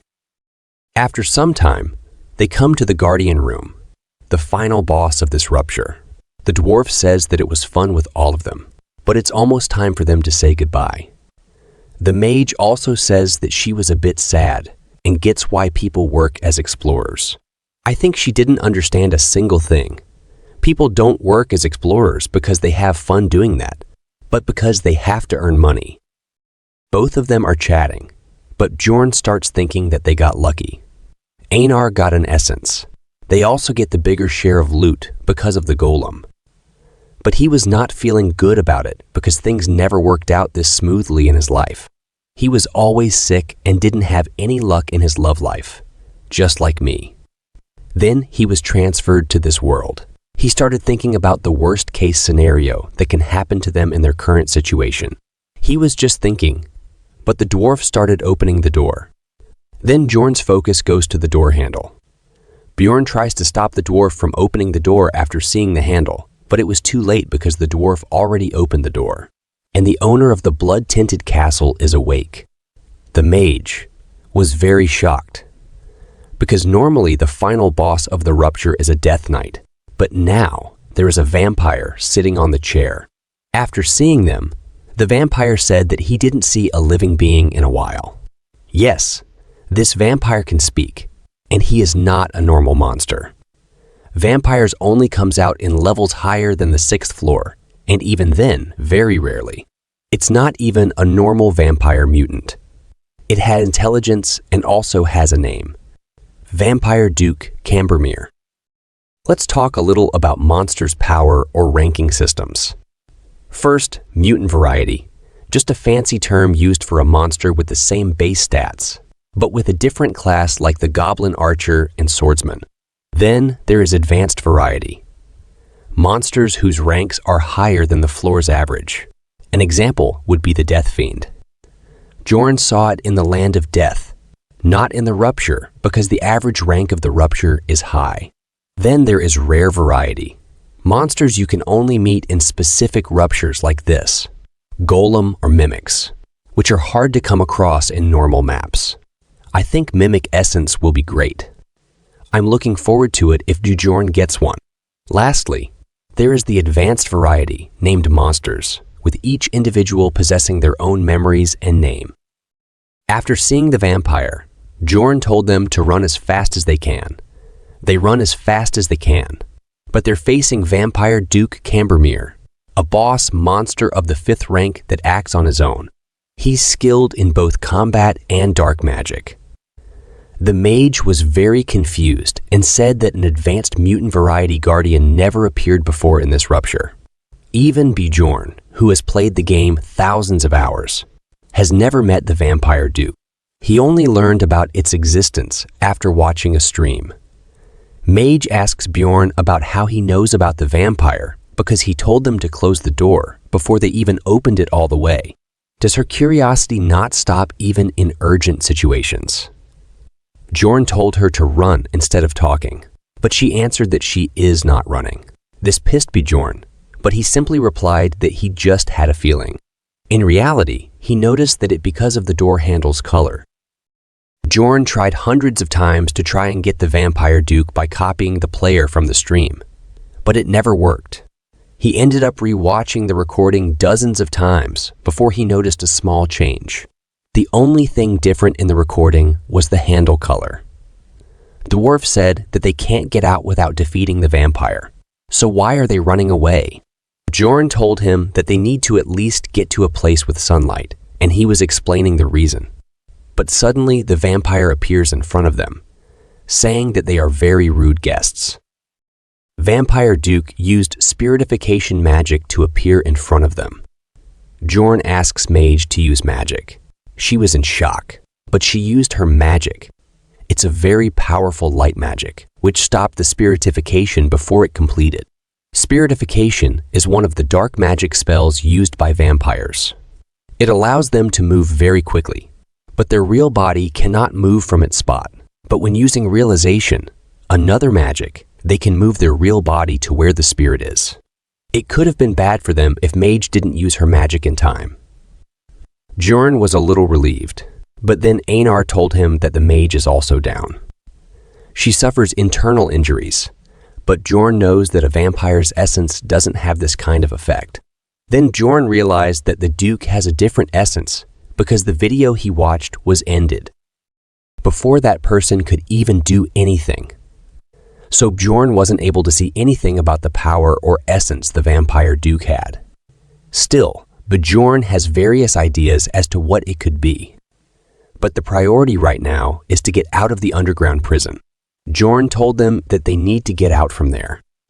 Then the dwarf asks him how they're going to get out because only the mage knows the way, and she is down. Then says that he also knows the way out. The dwarf was shocked and asked him how he knows the way when it was also his first time in the blood-tinted castle. Bjorn got a little nervous, but he answered calmly that he memorized it. Well, technically he didn't lie. He memorized the layout because he goes to this place hundreds of times when he played the game. After running some time, they finally saw the exit, but the vampire also just behind them. They run with all they have towards the exit. Even the exit from the underground prison looks like the gate of heaven to them right now. Here, this is a small teaser of my story, and I want this story to move forward with everyone comment. On a crimson moon night, deep within the ancient forest, the haunting cries of newborns echo through the stillness. These are not ordinary infants. They are the half-bloods, as they are known in this world. These unique children belong to the Great Eastern Orc tribe, residing within the Great Alzara forest. They are the offspring of captured women from various races, taken when the tribe raids villages or ventures beyond the woods. In this world, such sights are tragically common, and nothing about it is particularly remarkable. However, in the midst of this routine, there is something, or rather, someone exceptional this time. I was a little confused about the origin of the main character in my story. Do I make him a reincarnator or something else? Also, I'm unsure about the system. I want to give everyone in the story world a status window, like many manga. But I'm not very sure, and the art is AI-generated, so it's not perfect. So please comment your suggestions. For now, let's get back to the story. The vampire is just behind them, and just like horror movies, they just barely get out when the vampire almost caught them. Thankfully, the sun was up, and because you all know the vampire and sun have spicy relationship, the vampire won't come out for the time being. They were huffing like dogs because of all the crazy things that happened to them. Then, the dwarf says that Bjorn really memorized the layout when going through it only once, and it's hard to believe for him that Bjorn only went through the coming of age ceremony just a month ago. Bjorn always tried to avoid these kinds of situations, but the dwarf and mage always come back to it. This time, he was saved by Einar. She said that he can do that because Bjorn is a great warrior. The dwarf says that he can see him becoming one in the future. Then he asks, what are they going to do because the sun is setting? Bjorn told them they have to keep moving, so just carry the mage for now. Tarjan said that she needs rest. Bjorn got angry and said that if he wants to live, then he should start moving and should protect the mage, even at the cost of his life. Bjorn intermediates him, so he agrees to keep moving. After some time, they come outside near the castle walls. This is the only chance for Bjorn to take the item from the statue he left before. So he told them that he is going to look around a bit until the mage wakes up. Then he broke the statue, and in it, he obtained an item called Vir Goddess's Tears. It's a one-time, use item, but it's good for healing, and it's also good for attacking evil, type monsters too. Then, to everyone, and the mage was awake, but isn't looking good. Then they have a chat about the vampire. Bjorn asks her how she became like this. She answers that she doesn't know the specific reason, but it can be pain, sharing. Then Bjorn asks her how much time will it take to recover her. She says that it will take about 20 minutes, and then she will be able to cast a 7th rank spell 5 times. Only 5 spells are not enough to defeat the vampire. Then Bjorn asks her if she knows any sun magic, and after hearing that, the mage got angry and said that it's very rude to ask a mage about the spell they know. It's the same thing as it's rude to ask a girl about her age.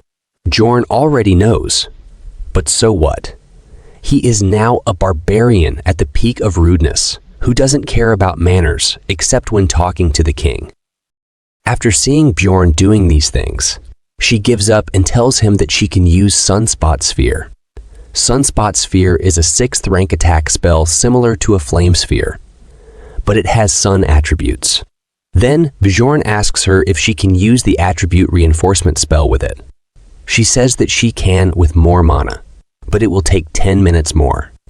Bjorn said that he will hold him somehow for 30 minutes so she doesn't have to step in to help them. She agreed, but she was shocked and asked why Bjorn is acting like a leader. Bjorn says who else than if not him, and he doesn't care who the leader is. The mage says that's true, but she was just saying. But the dwarf started laughing and said that he is sorry for that, but he trusts Bjorn. And he has a good wand. It comes to seeing people's character. Bjorn thanks him while looking like a burning candle. After some time, the sun sets and night comes. The vampire is ready to calm his thirst. The vampire says that he can't control his trust after seeing them. Bjorn and team were also ready. They held him down until the mage finishes her magic. Vampire Duke is not going to wait for them. He takes out his claws and spreads his wings ready to attack. Bjorn told Tarjin to take Raven back and protect. Vampire comes flying towards them to attack, but the dwarf at the front stopped the vampire. The dwarf was holding his ground despite the attacks. That's all thanks to the first essence the dwarf has. A 7th rank monster, Iontro's ability weight balance. It makes you resistant to knockback as long as your feet are on the ground. It also comes with shock absorption, so it's a pretty good essence for a tanker. While the dwarf was holding the vampire, Einar tried to attack the vampire, but he dodged the attack. Still, Bjorn, ready behind it, attacked him. It didn't do much damage to the vampire, but on the other hand, Bjorn's hand felt like breaking because of the pain, sharing. After that, the vampire's body turned into crows. This reminds me of Itachi.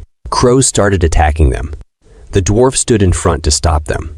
He used his second essence living armor skill emergency restoration to restore his broken shield. Crow's bombardment started on them like crazy. They stopped them from hitting directly, but the blood splattered everywhere and touched them, which created a sacrificial seal on their forehead. This is the skill of the vampire. It's not as bad as it sounds. This seal increases Vampire Duke's physical abilities temporarily as much as the number of the seals within a 100-meter radius.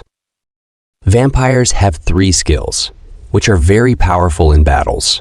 The first one is the sacrificial seal. The second one is increases the regenerative power in proportion to the HP lost. And the third one, also the most powerful, according to me, is donor of the blood, which absorbs some of the opponent's skills when sucking their blood. The problem for them is that this vampire can use those 3 skills as well as dark magic. He can turn into smoke to avoid something like a sword attack, transform into crows to explode or summon monsters with blood. He has very overpowered specs as he's a high-rank monster. Dwarf was the first one to go down because he was at the front. Then the vampire starts attacking Bjorn. Then he asks Mage about how much more time will it take for the magic to be ready. She answers that it will take 5 more minutes. 5 minutes is too much time for Bjorn to hold. Now that the dwarf, who had been doing the most in the battle, is down, and Einar and Bjorn are already exhausted. Then Bjorn decided to take the risk and ask Einar to take the dwarf at the back. Einar was not ready, but Bjorn convinced her to fall back. Now what Bjorn is going to do isn't fighting. Instead, he is going to become a living punching bag for the vampire. He throws away his weapon and starts taking the attack's head on. The vampire stabs him, and he drinks the potion. He started using his own body to stop the vampire. This shocks everyone. Bjorn was planning to endure all of it by just using the potion. The pain potion itself is unimaginable, and the pain gets worse the worse your injuries are. Still, if something like the potion exists in the real world, it would be treated as a holy grail. He suffered so many injuries and drank so many potions that the smoke started coming out from his body. Bjorn still blocked an attack at his current state. It's a miracle itself that Bjorn did not pass out, but he still manages to block all the attacks that are aimed at his vital points. Mage says that this reminds her of something she read before, and that is that the real value of a barbarian lies not in their physical capabilities, but in their mentality. And she understands what that means now. Tarjin said that it's getting. They should get out from there. Mage asks him if he is out of his mind and where else they can go in their situation. There is only one way to get out of the rupture. It's to defeat the Guardian. Tarjin sure is hiding something. We never saw him fighting. Mage started thinking about what is she doing. Even the barbarian who has only recently gone through his coming. Eve ceremony is doing the best he can by making rational judgments. But she, the mage, was just sitting at back without thinking anything. Mage told Tarjin to help Dwarf, so Einar can help Jorn. Mage started running her brain cells and came up with a plan that I personally don't like. She cast a bunch of magics like aim, assist, and target automatic aim. Then she threw the golem essence towards Bjorn. This gives Bjorn lots of stats boost, as I told you before, but I don't like the skills personally. But Jorn looks like he is going to eat vampire.